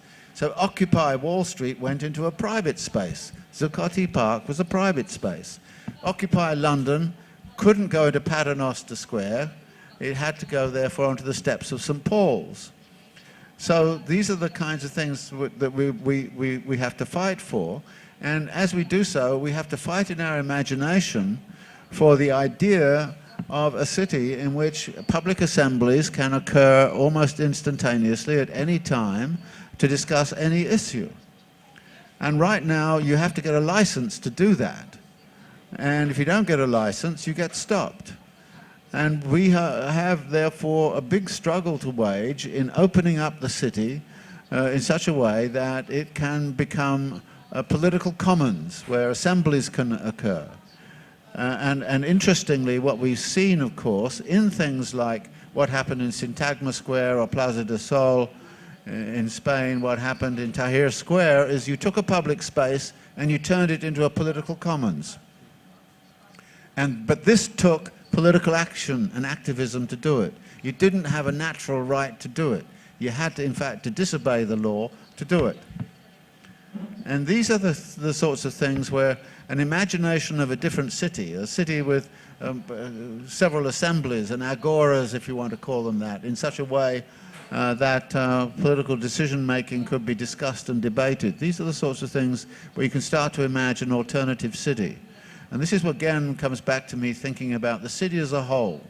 How do you organize the city as a whole, and what role does public space and practices of commoning, what role does that play in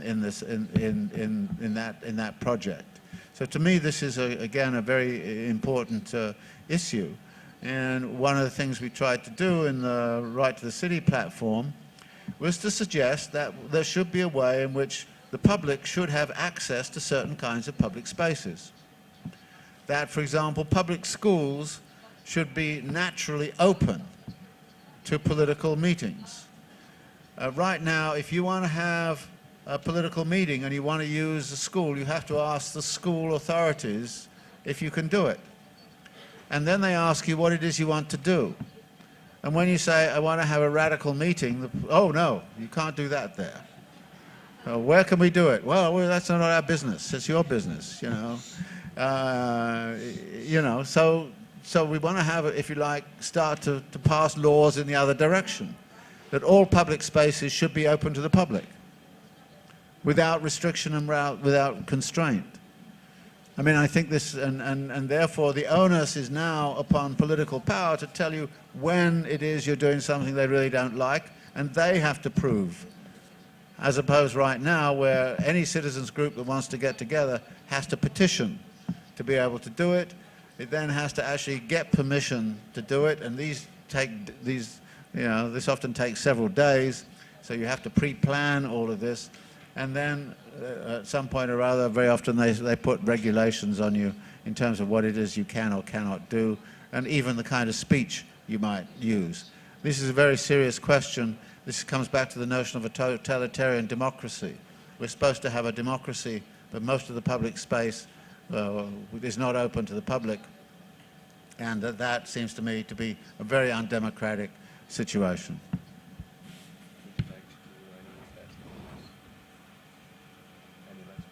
Last words? Yeah, let's make a revolution. Huh?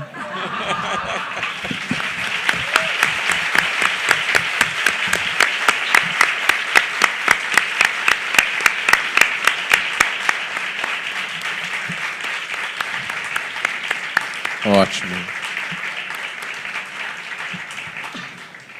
Bom, agradecemos a conferência ao Harvey. Antes de passar a palavra para o Paulo, gostaria de só fazer um encerramento aqui pela editora.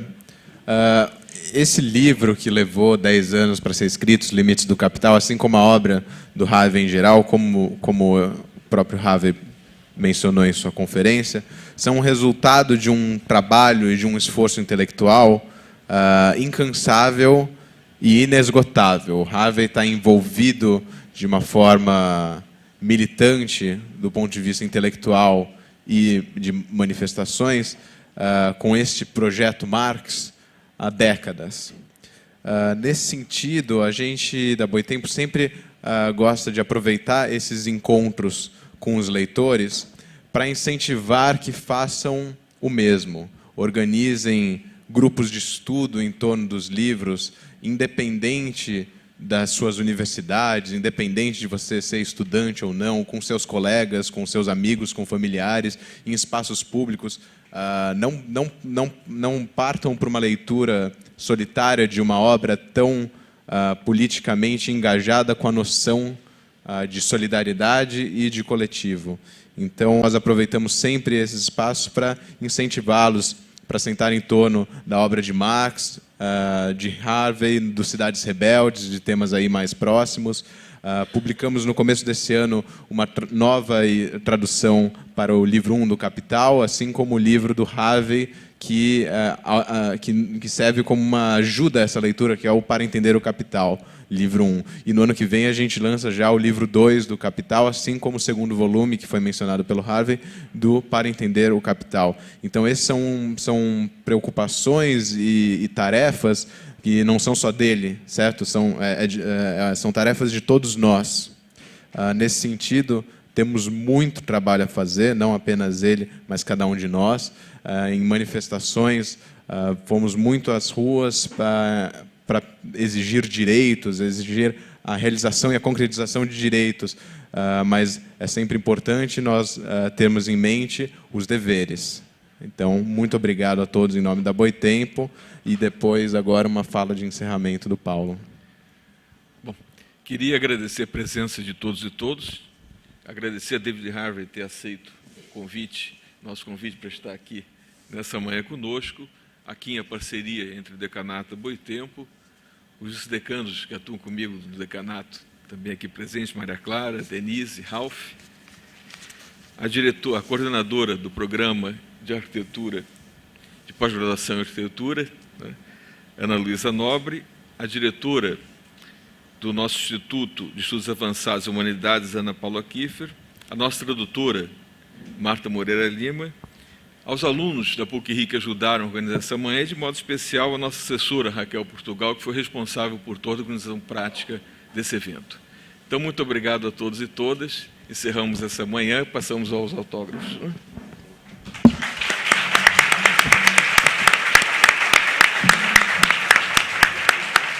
Então, quem quiser autógrafo pode formar uma fila ali pela entrada, junto da escada.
Ramirez. How do you spell that? With a T? What's that? I can't see it. D. Azevedo Eduardo.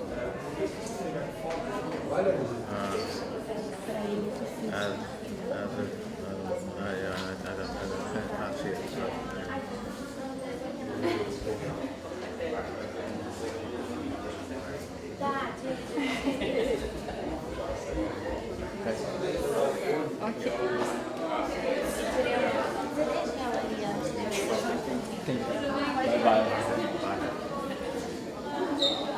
I'm the vice dean. I work with Paulo Fernando. Oh, My name is Maria Clara. Maria? Clara. Maria Clara.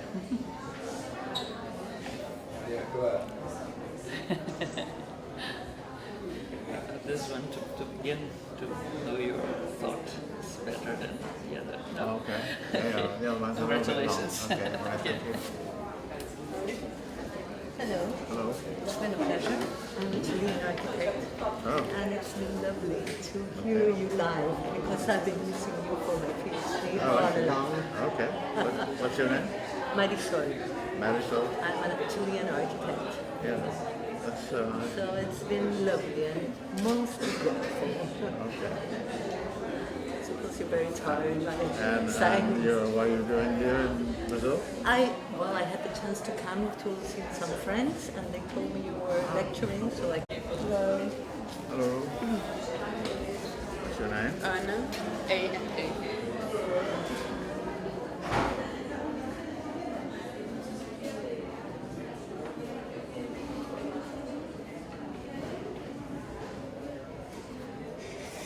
Okay. Okay.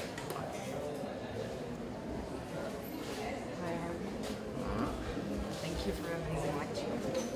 Thank I you. really enjoyed it. What's your name? Mariana.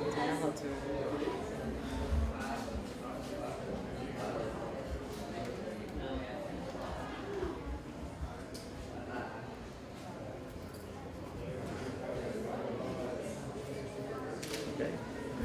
Thank you very much. Mr. Harvey. It's Leonardo. Leonardo.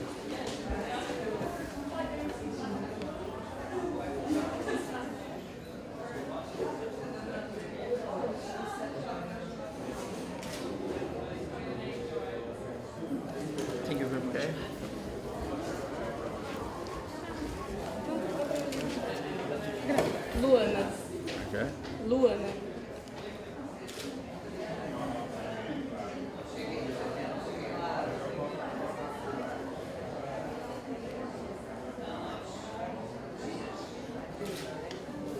Obrigada.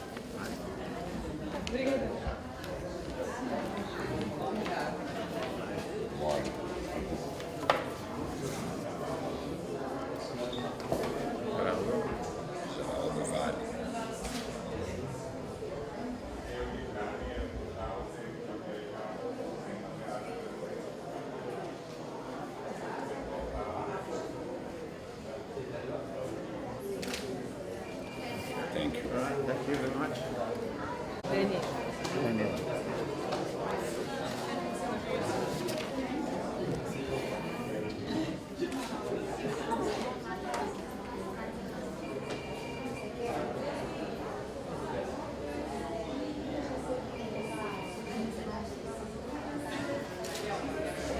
I hope you read it too. Thank you.